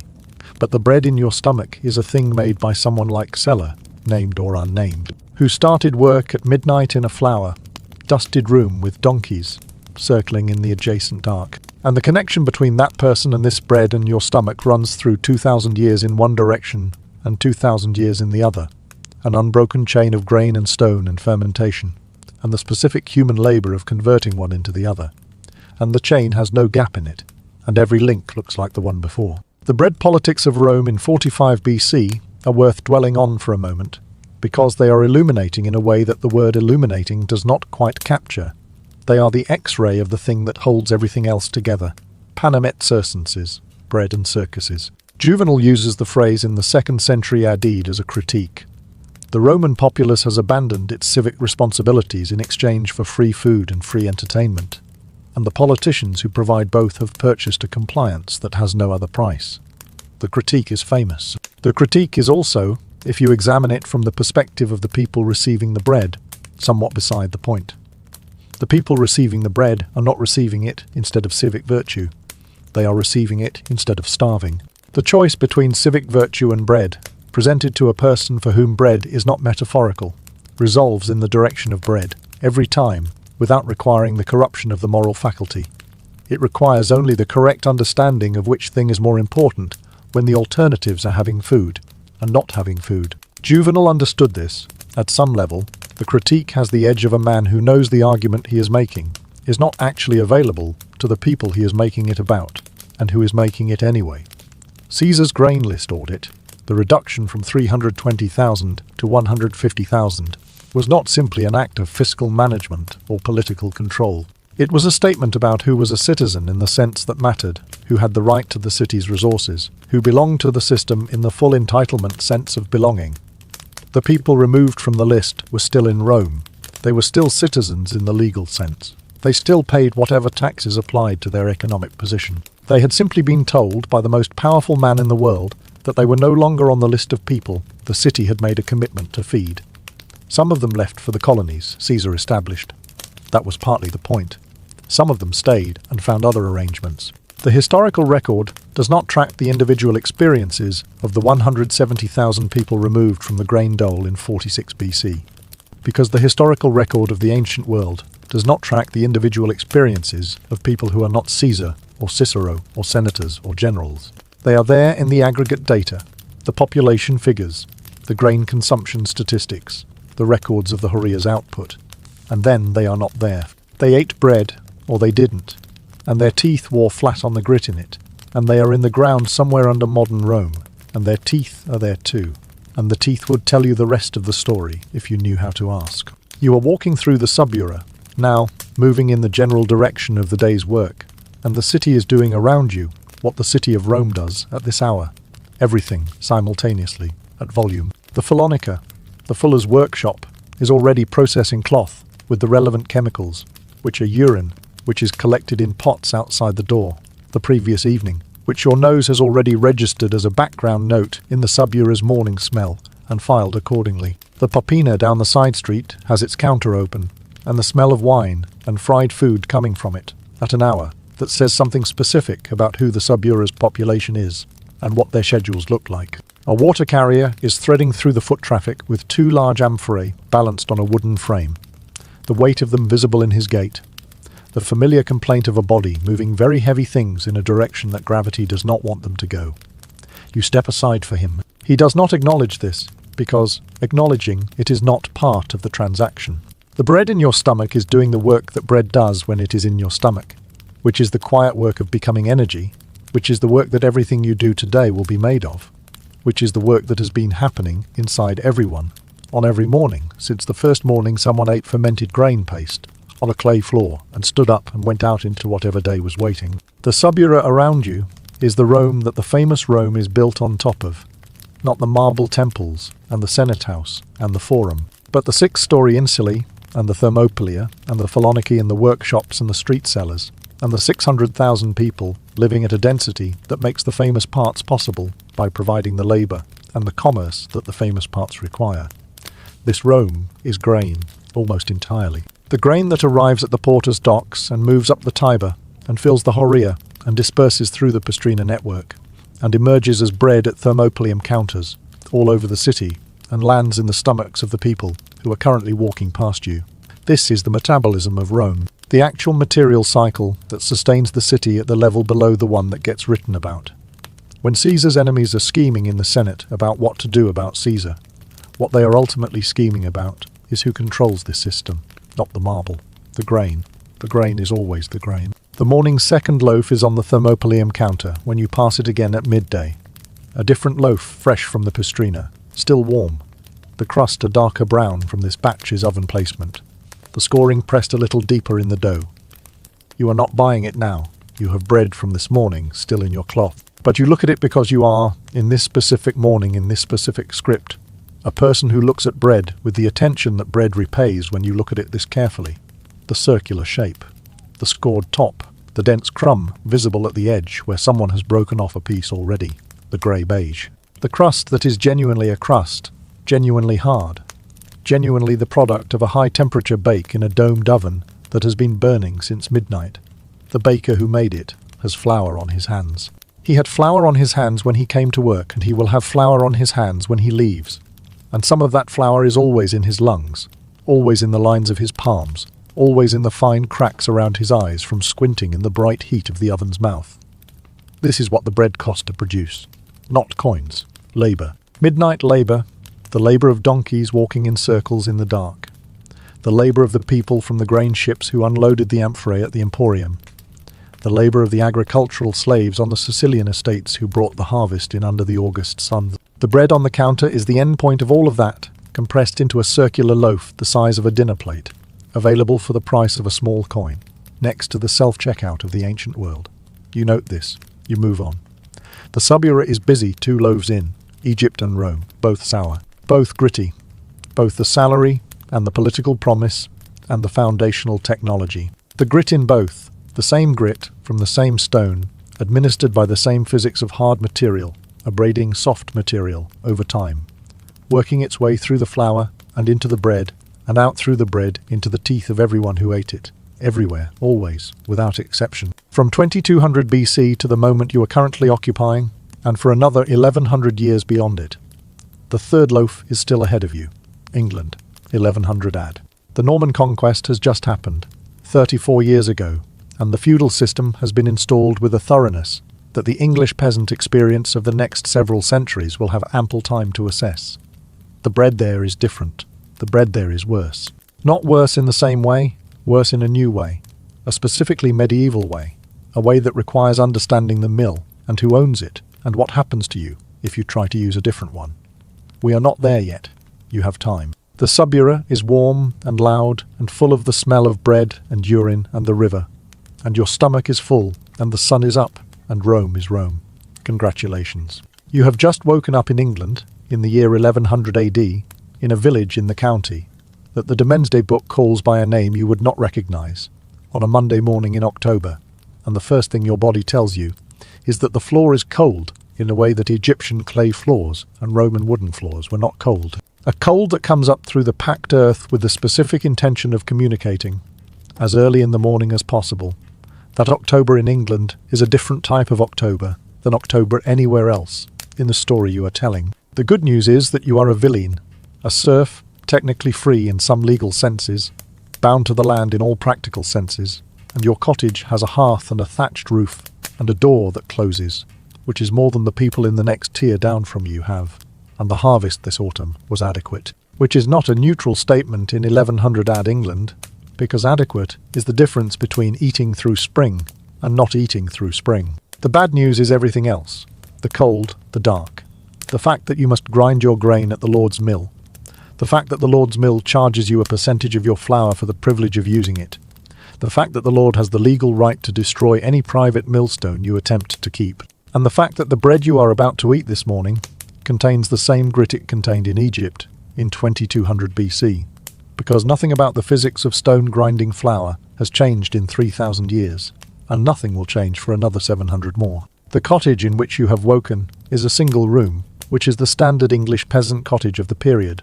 One room for sleeping, eating, keeping animals in cold weather, storing the equipment of daily life, and doing everything else that life in a Norman administered English village requires you to do in an enclosed space. The hearth is in the centre of the room, ringed with clay, the smoke from it supposed to rise and exit through a hole in the thatch, rather than filling the room, which it does, mostly, which means the ceiling of your cottage. If you stood up and reached, would feel warm from the smoke that doesn't quite make it to the hole, and the thatch and the timbers above you are a deep amber, brown from years of smoke absorption, and the smell in the morning is the smell of the fire you banked last night, the wood ash and the slightly resinous smell of the thatch that has absorbed everything the hearth has produced since the cottage was built. Your sleeping arrangement is straw on a wooden frame, which is better than the floor and worse than anything your 21st century back would accept, and your body registers this assessment upon waking in the direct language of lumber.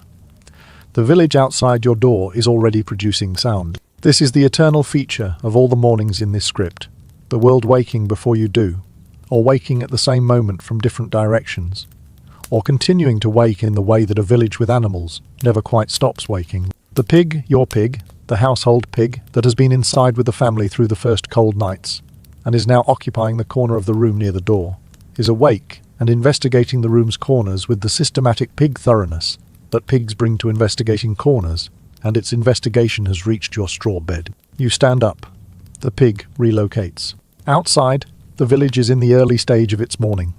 The sound of the smith's fire being built up, the sound of someone's cart on the dirt lane, the sound of geese from the common area, the crows from the field edge doing what crows do in the October morning, which is to announce the morning in the sustained, aggressive way that crows announce things.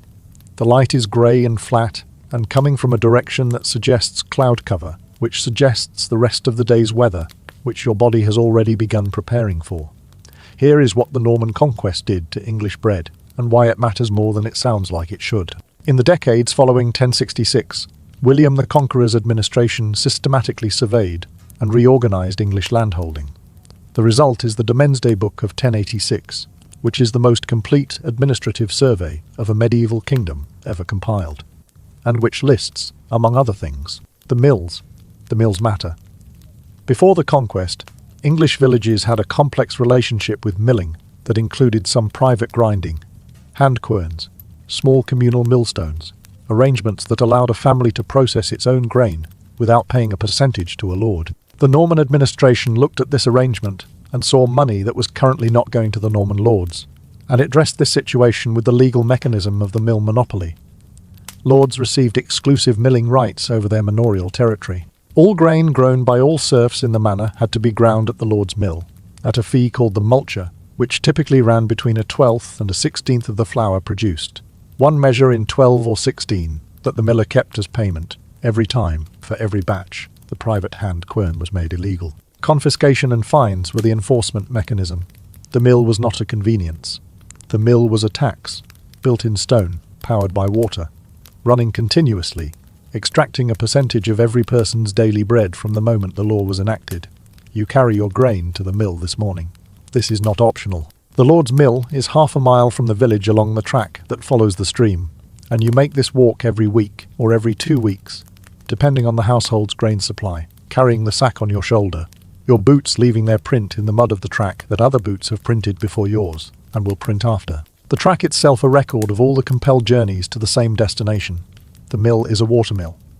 The undershot wheel type common in this region, powered by the stream's current, turning the millstone inside the mill building at the rate the water's energy permits, which is faster than a donkey, but still not fast enough to produce flour that does not contain stone. You can hear it from 200 yards away, the regular thump and grind of the millstone, the creak of the wheel mechanism, the low vibration of the water moving through the intake channel.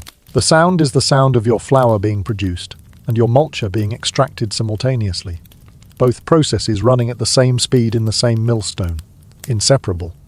The way that the tax and the provision it taxes are inseparable when the tax is built into the means of production rather than applied afterward. The miller is a complicated figure in the social landscape of the medieval English village, and the complications are specific and documented and remarkably consistent across the sources that mention millers, which are not few. Geoffrey Chaucer's Miller in the Canterbury Tales, written nearly 300 years after your morning, but describing a social type whose characteristics the period recognised immediately, is loud, dishonest about flour volumes, has a thumb on the scale, and overcharges for the multure in ways that his customers know about and cannot effectively challenge, because challenging the miller requires challenging the lord whose mill it is, and whose multure rates the miller enforces, and whose legal rights over the local grain processing the miller represents. This is not a coincidence of individual character. This is the expected consequence of a system in which one person has a monopoly on a service that everyone requires. No alternative is legally permitted, and the enforcement of overcharging is structurally difficult because the overcharger works for the person who would adjudicate complaints. Medieval complaints about dishonest millers are so consistent across so many different sources and so many different centuries that the dishonesty appears to have been essentially baked into the institutional arrangement, not a failure of the system, but a feature of how monopoly services behave when the monopoly is guaranteed by law and the customers have no recourse. Your miller has a thumb on the scale. Your flour will be slightly short. You know this. You come anyway. You have no choice but to come anyway. You return from the mill with your flour in the sack, which is lighter than the grain you carried out. The multure has been extracted, the standard fraction, the fraction that the miller has maybe adjusted slightly in his own favour, in the way that he adjusts it every time. The fraction that represents the Norman lord's permanent claim on your bread. The flour in the sack is coarser than the Roman pistrina flour. The watermill grinds differently from the donkey-driven rotary mill, with a different pressure and a different motion. And the result is a flour that is less even in particle size. And the grit is in it, the same grit. The grit that has been in every flour from every millstone in every civilization for the entirety of human history to this point. Detectable under your fingernail when you press it into the flour in the sack and lift it to the light. 3,000 years of grain processing. 3,000 years of stone depositing itself into flour. 3,000 years of teeth receiving this information. The grit is as old as bread. The grit is, in some important sense, bread. Your cottage has a small stone quern, a hand-turned rotary quern, smaller than the millstone, technically the kind of private milling equipment the Norman laws restrict. Technically. In practice, the enforcement of hand-quern laws in a village, this size at this period, is intermittent, aimed primarily at anyone who appears to be milling enough grain to constitute actual economic competition with the lord's mill, rather than the modest supplementary grinding that a family does to process the coarser mill flour into something slightly less architecturally challenging to eat. You use it for the second grinding, working the flour from the mill through the smaller stone to reduce the particle size and, marginally, the grit content. The second grinding deposits its own stone into the flour, which means the net effect on grit is not reduction, but replacement. A fresh addition of stone that is in somewhat smaller particles than the first stone, which is an improvement of a kind that you do not think about in those terms, because you have no terms for it, except that the bread made from twice ground flour is softer on the teeth than the bread made from once.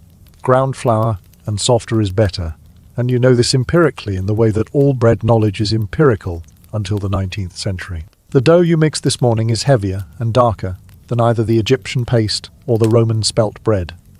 It is made primarily from rye and a mixture of whatever grain the harvest produced, which this year is mostly rye with some barley and a little wheat, the wheat being the most expensive and the most desirable, and therefore the smallest portion of the mix. This is maslin bread, the mixed grain bread of the English peasantry, the bread that uses what you have rather than what you would prefer, and what you have is rye and barley in quantities that the harvest determined and wheat in quantities that your economic position determined, and those quantities are different. The rye gives the bread its colour, which is dark, not the grey, beige of the Egyptian and Roman breads, but a deep brown, grey that the contemporary vocabulary calls brown or black bread, the bread that the bread hierarchy places at the bottom of the social register, the bread that everyone below the manor house eats, the bread whose darkness is a direct communication about the grain that made it. You mix it with water from the bucket by the door, collected yesterday from the village. Well, cold enough this morning to make your hands unhappy, and you work it into a rough duff with your knuckles, and the smell that comes up from it is the smell of rye, dense, slightly earthy, with the sour of the overnight starter and a background note that is darker and more complex than the emmer wheat smell you have been carrying since Egypt. The communal oven is at the edge of the village, set into the bank at the field margin, built of stone and clay, large enough to receive 4 or 5 household loaves at once, and it costs you to use it in a way that the Normans have been careful to make inescapable. The Lord's oven, the benalit, in the legal French that the Norman administration brought with it, and that sits on top of the English language of this village, like a second set of instructions in a language most of the village does not read, is the only oven in the village that is permitted for bread baking, and the use of it requires a fee, and the fee is assessed per baking session, and the baking sessions happen on the Lord's schedule, rather than yours, which means that your bread baking day is not the day when your household needs bread, but the day the oven is available to your tier of the social order, which may be 2 days after you needed it. You have learned to plan for this. Planning for this is part of what it means to be a villein in a Norman manor in 1100 AD. The constant adjustment of your household's requirements to the schedule of the Lord's infrastructure, the accommodation of the gap between when you need things and when the system permits you to have them. Baking day in the village has a smell that you recognize from a long distance.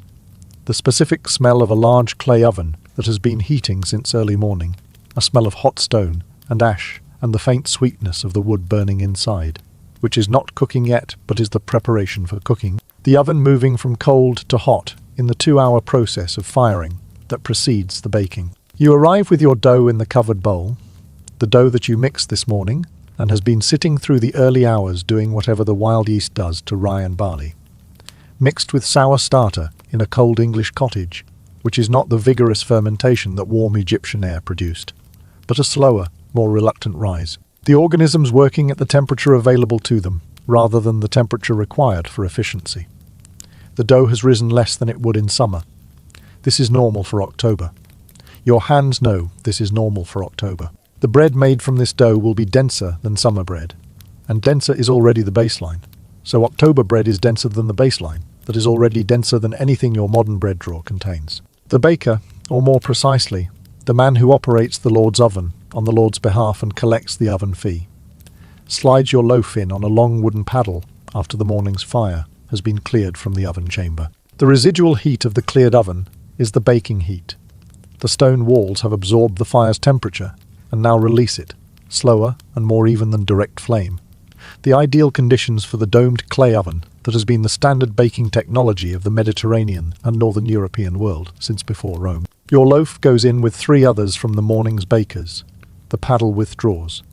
The oven door, a heavy clay panel, is placed across the opening. And now you wait, which is the longest part of baking day and the part that the village has organized itself around, in the way that all waiting gets organized when the waiting is regular and communal, with conversation, with the tasks that can be done in the vicinity, with the social accumulation of several households, standing near a warm thing on a cold October morning, with nothing else to do for the next 90 minutes. The bread grades of Norman England are as legible and as socially precise as the bread grades of Rome, and they communicate the same information in the same direction.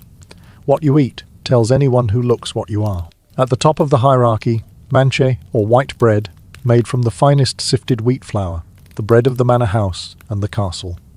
The bread that the Lord's household eats, the bread that is small and dense and white by the standards of the era, which is still grey, beige by your standards, but that exists in a different category, from everything below it on the grounds of the grain that made it and the processing that grain received. Below manche, cheap bread, made from wheat flour, with less complete bran removal, darker, denser, more of it per loaf, since the grain goes further when less is sifted out. Below cheat, maslin bread, the mixed grain loaf you are currently waiting for, rye and barley, and whatever wheat the household could include. The bread of the village's working families, the bread that the bread hierarchy places exactly where you are placed by the social hierarchy, which is to say, in the middle, which in this context means not starving, which in 1100 AD England is not a trivial distinction. Below maslin, horse bread, made from whatever grain was left, bran, peas, beans, sometimes ground acorns in a bad year.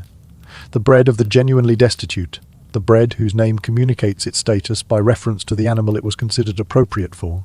You are not eating horse bread, you are eating maslin. This is the relevant comparison.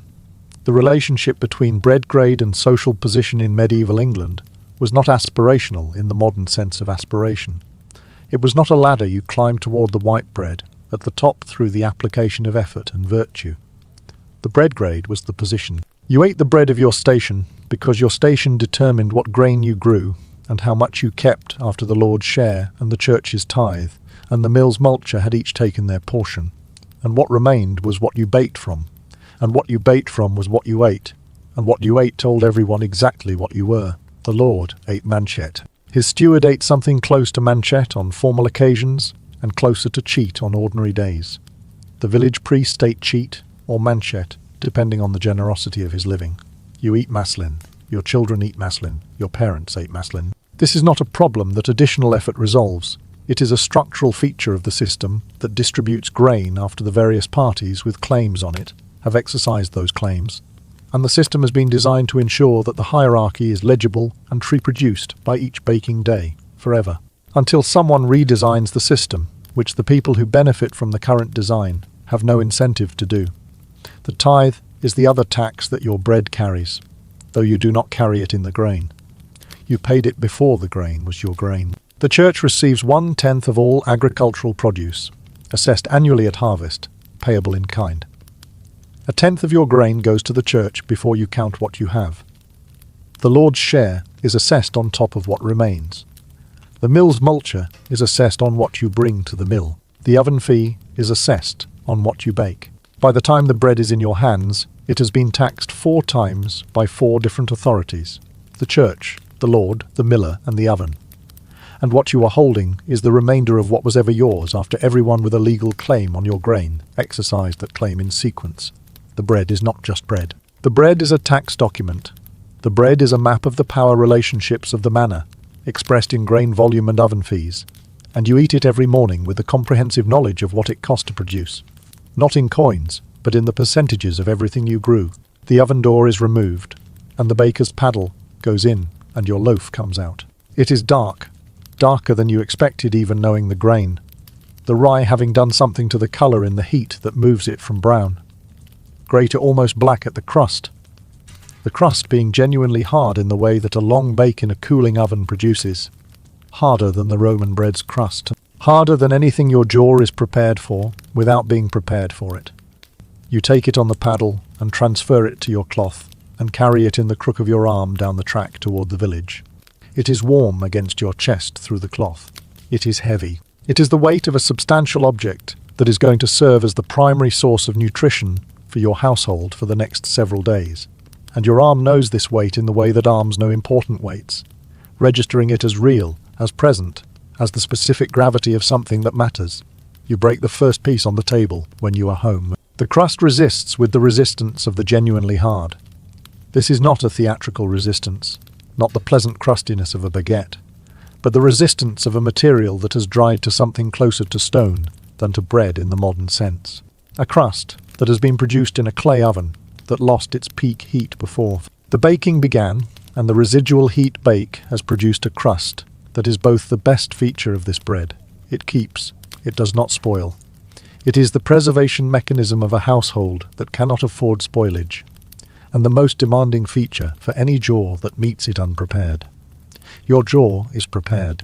Your jaw has been prepared since childhood, calibrated on exactly this bread, built for this specific task by the years of performing it. The inside of the loaf is darker than anything you have seen in this journey. A deep brown grey that is almost the colour of wet earth, which is approximately what it smells like too, earth and rye, and the sharp sourness of the starter culture, and beneath all of that, the specific smell of something that has been baked at less than ideal temperature for longer than the optimal time, which produces a flavour that is not burned, but is close enough to burn to have the vocabulary of charred wood present somewhere under the grain. The taste is the most demanding of the three. The sour is here, of course it is. It is always here. It is the universal constant of pre-industrial bread. But in the rye it expresses differently than in the emmer wheat of Egypt or the spelt of Rome, thicker, more persistent, with a fermentation character that sits further back in the throat rather than at the front of the tongue, a sourness that does not announce itself immediately, but establishes itself over the course of the chewing, and is still present long after you have swallowed. The rye grain itself has a flavour that is altogether different from wheat, darker, earthier, with a slight bitterness, that is not disagreeable, but is assertive. A flavour that fills the mouth in a way that wheat flour bread does not, and that your palate has to locate a category for without any very good options from its previous experience.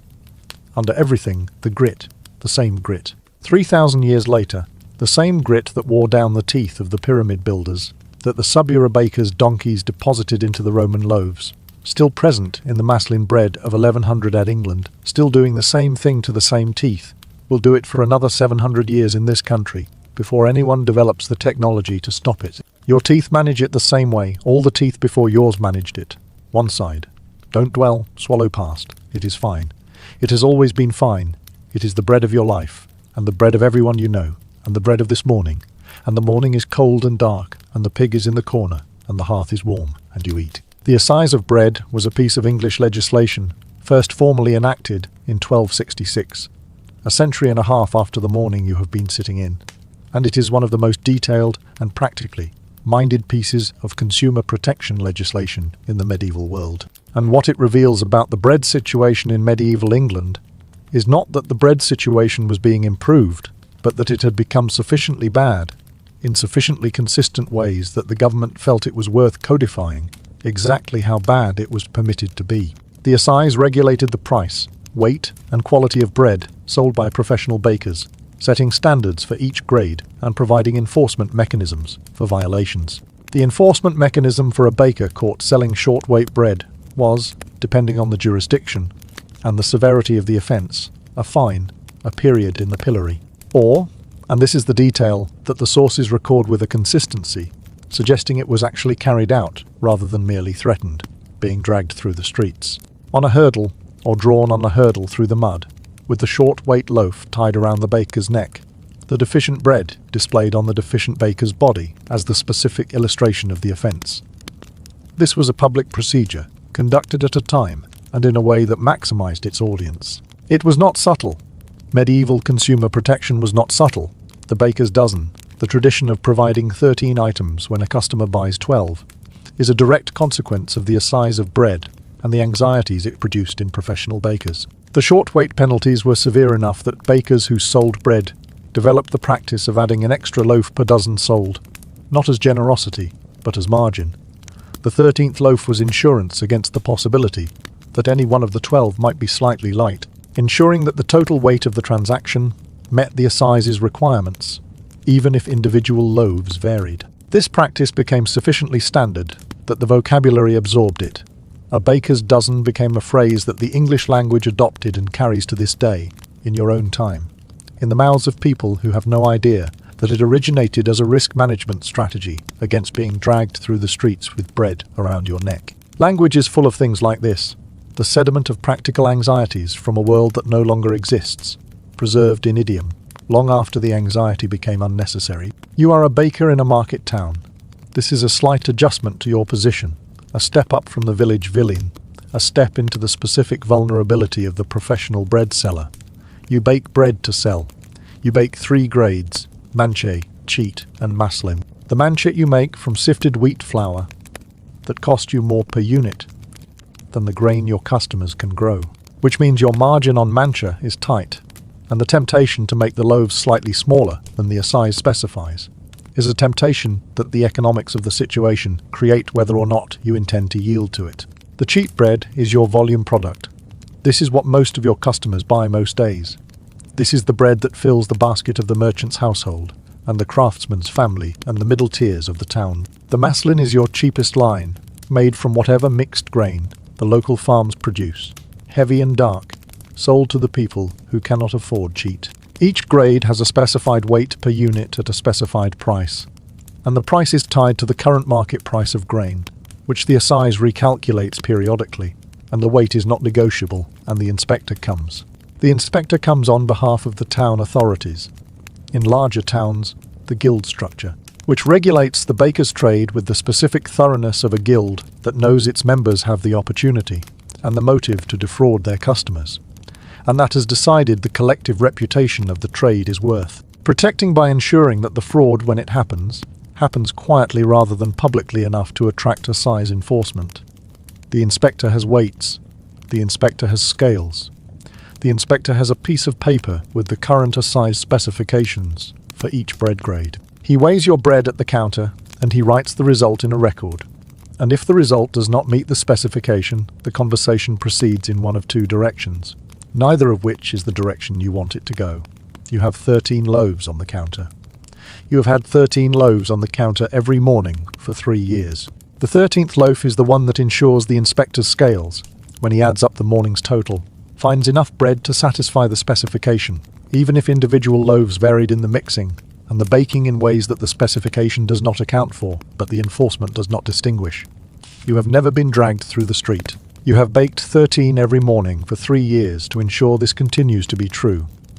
Here is the full tasting you have been building toward since the moment the script opened. You have, on the table in front of you, bread from all 3 eras.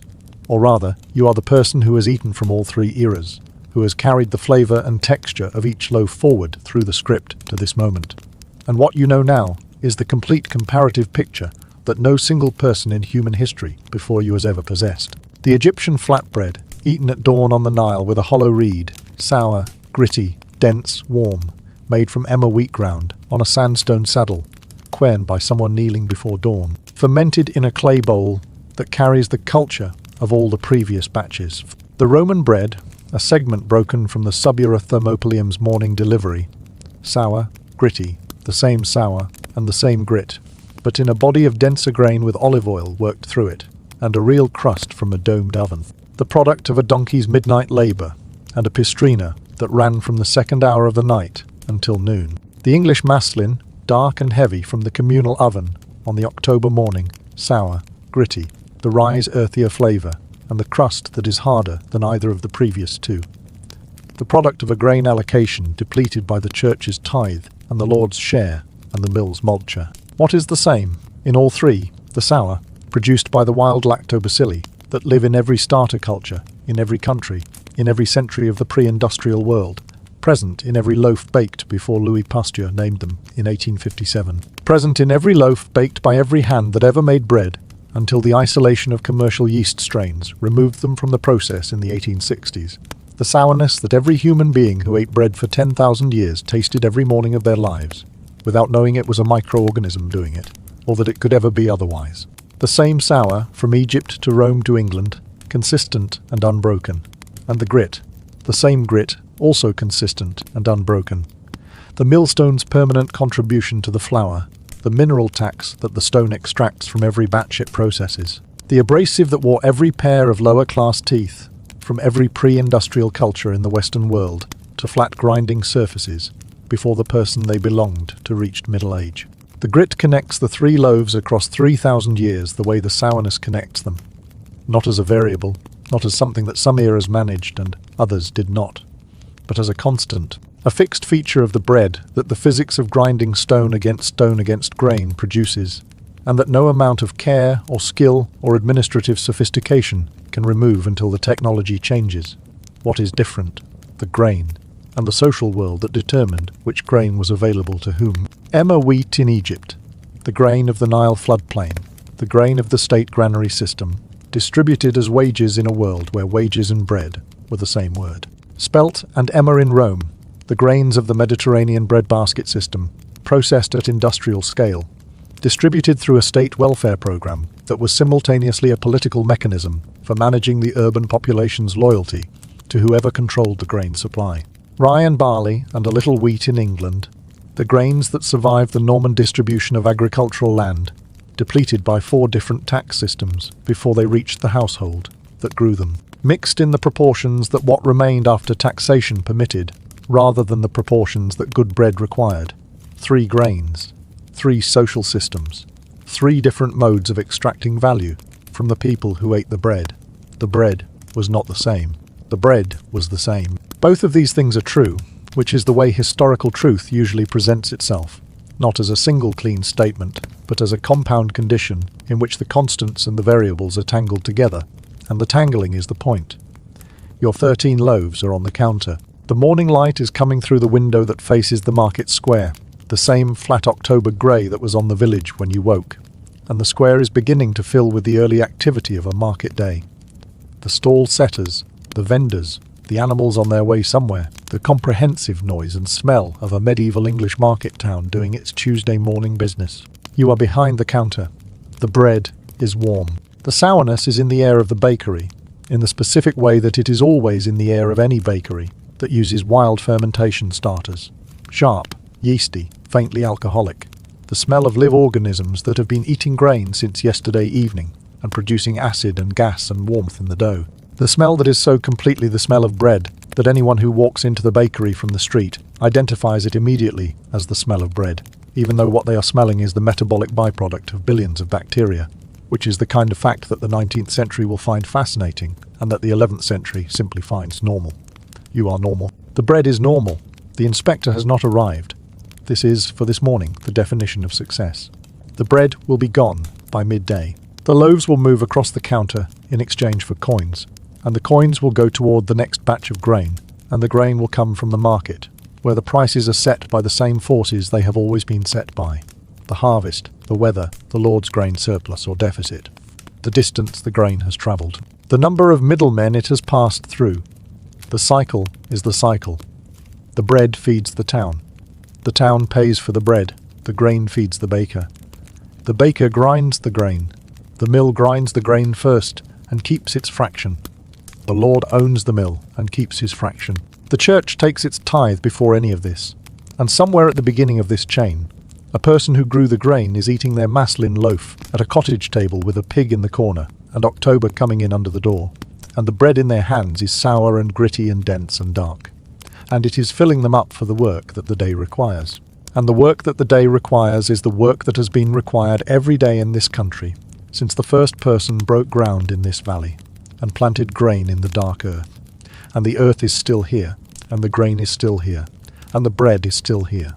For now. The bread in your bread bin, the bread you will eat tomorrow morning, the bread whose existence this entire script has been building toward from the moment you woke up on the clay floor in Egypt. This bread was invented in 1961, not the idea of bread, which is 10,000 years old, not the concept of a wheat loaf with a soft interior and a crust, which is as old as ovens. The specific bread in your bread bin, the one that takes 4 minutes to toast, that compresses between your fingers to a fraction of its volume, that has the mild neutral flavour that you experience as the default flavour of bread, that does not go stale in 2 days, that stays soft on day 4, that has no sourness, no grit, no earthiness, no complexity of any kind beyond the flavour of processed wheat and the additives that extend its shelf life and maintain its texture, that bread. That specific combination of properties. That bread was developed at the Chorleywood Flour Milling and Bakery Research Association in Hertfordshire in 1961, in a process that is called the Chorleywood bread process, and it is one of the most consequential food technology developments of the 20th century. And the reason it is consequential is that it made bread cheaper and faster to produce than any previous method, and the reason it made bread cheaper and faster to produce than any previous method is that it replaced the long fermentation that gave bread its flavour with high-speed mechanical mixing and chemical additives that mimic the structural results of fermentation without performing the fermentation itself. The Chorleywood process works in about 3 hours from flour to finished loaf. Traditional sourdough fermentation works in 12 to 48 hours.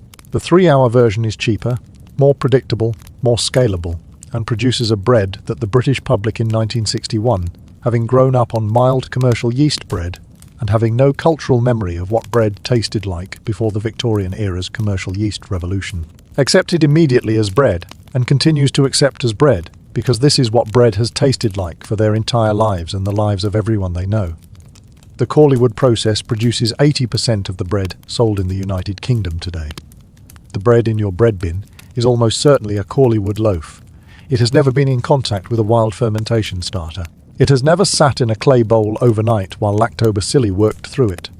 It has no sourness, no grit, no history in its flavour, because its flavour was engineered to have no history, to be the same every time, everywhere, at the lowest possible production cost, for the largest possible market. Before Chorleywood, before 1961, the bread situation was already fundamentally different from everything in this script. The Victorian era's commercial yeast development, driven by Louis Pasteur's identification of fermentation organisms in the 1850s and 1860s, which allowed brewers and then bakers to isolate and culture specific yeast strains without the lactobacilli that wild fermentation produces, removed the sourness from commercial bread in the second half of the 19th century. The gentle, neutral, slightly sweet yeast bread that replaced the wild fermented sour loaves of all previous human history became, within a generation, the new default.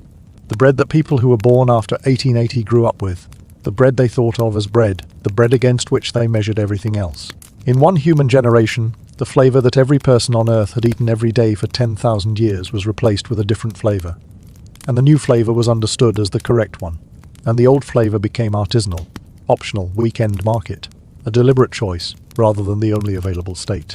The roller mills of the 1870s and 1880s addressed the grit problem at the same time.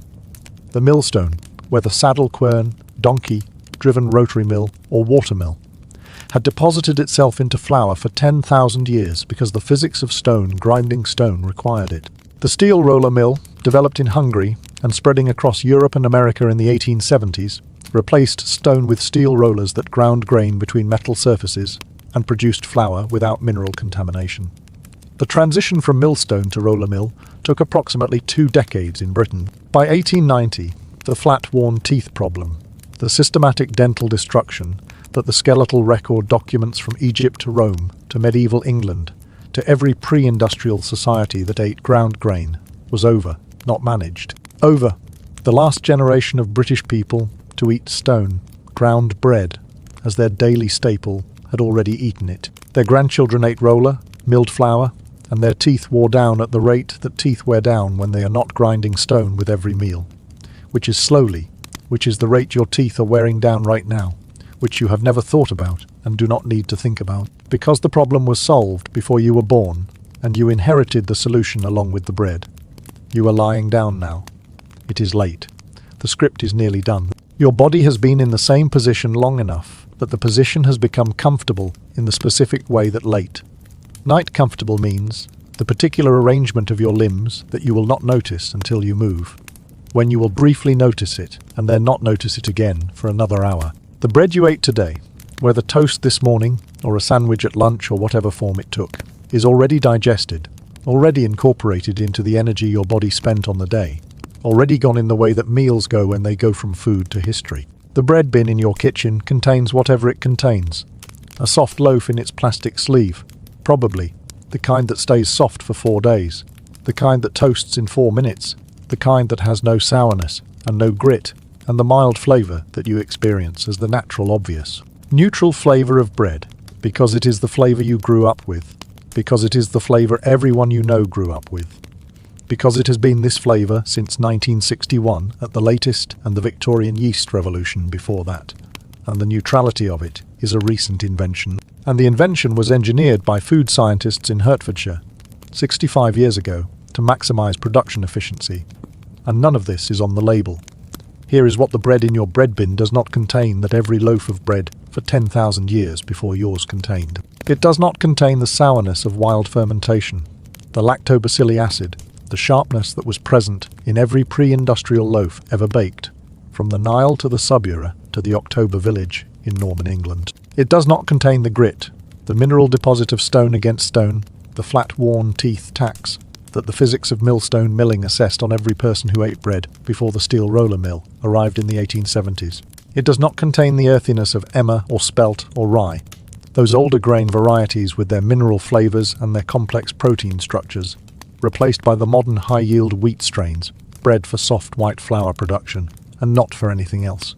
What it contains instead, a consistent flavour, a consistent texture, a consistent shelf life, a consistent price, and the accumulated forgetting of everything that bread was for 10,000 years before someone decided that what bread needed to be was easier to produce and cheaper to sell.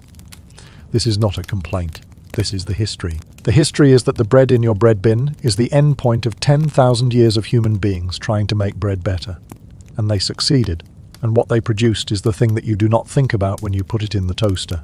The toaster hums in the kitchen. That is not your current concern. The bread you did not think about is in a slot doing what it does, at a temperature that the bread's engineers calibrated for optimal browning without burning. In a kitchen that has a working smoke alarm and a fire extinguisher and cold water from the tap and everything else that makes the production of breakfast a matter of 2 minutes, inattention rather than 2 hours of grinding and fermentation management and communal oven scheduling. You are not in that kitchen. You are here, in the dark, in the position your body has settled into, with the specific quality of late night wakefulness that this kind of slow history produces. The tiredness that is not quite sleep, the thinking that is not quite alertness, the state in which the distance between 10,000 years ago and the bread bin in your kitchen has collapsed to nothing. Because you have spent the last several hours moving through that distance very slowly, stopping at 3 specific mornings in that distance, and eating what those mornings ate. And the distance that seemed abstract at the beginning of the evening is not abstract now. It is a flat disk of baked fermented emmer paste, eaten through a reed in the pre-dawn heat on the western bank of the Nile, while the pyramid goes up stone by stone above you, and your teeth have 15 years left in them, and fine is not yet a category your world has invented. It is a segment broken from a circular subura loaf, at a thermopolium counter, in the morning noise of the city of 600,000 people, eaten standing with a cup of Posca, while Julius Caesar, somewhere in the same city, manages the grain system that produced the breakfast in your hand. It is a dark, dense maslin loaf from the communal clay oven, carried home in October cold under your arm, eaten at a cottage table while the pig investigates the corner, and the tithe and the multure and the oven fee are in every gram of it. It is the bread in your bread bin, mild and soft and grit, free, the product of steel rollers and isolated yeast and Corleywood engineering, available for under £1 at a supermarket that is open 24 hours, sitting next to the self-checkout under fluorescent light in the middle of the night. All of these are bread. All of these are the foundational technology of civilization. All of these fed the people who built the things and fought the wars and paid the taxes and ran the empires and woke before dawn and knelt at the grinding stone and walked to the mill and waited by the oven and ate what there was.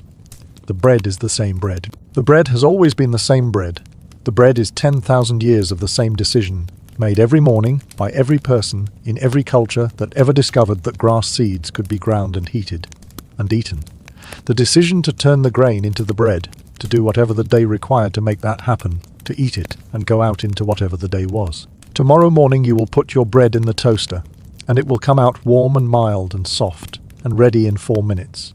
And it will not require you to think about any of this, and you do not have to, but you can. You can, if you want to, stand at the toaster for 4 minutes, at whatever hour it is, and know that the warm thing in your hand is the long end of a very long story, and that the story runs straight from the clay floor in Egypt, through the Subura morning, through the Norman October, to your kitchen, and that every person in every chapter of that story ate the same bread you are eating, and they were fine. Because fine is what you are when the bread is in your hand, and the day is beginning, and there is nothing else to do but eat it and begin.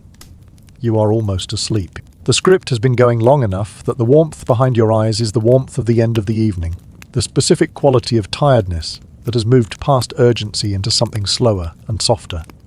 The tiredness that is the body completing the day's accounting and filing the results in the category of done. The bread you ate today has been digested and distributed and converted. The bread you will eat tomorrow has not yet been made. Between those two facts is the night, which is yours, which is for sleeping in, which is the one part of the daily cycle that the grain system and the Lord's mill and the church tithe and the assize of bread and the Chorleywood process have no claim on. Your body knows this. Your body is using this knowledge to do what it does when it has been given adequate information, adequate warmth, adequate darkness, and the slow accumulated weight of 10,000 years of bread history, delivered at the pace and with the drowsy accumulation of a Tuesday evening. It is letting go.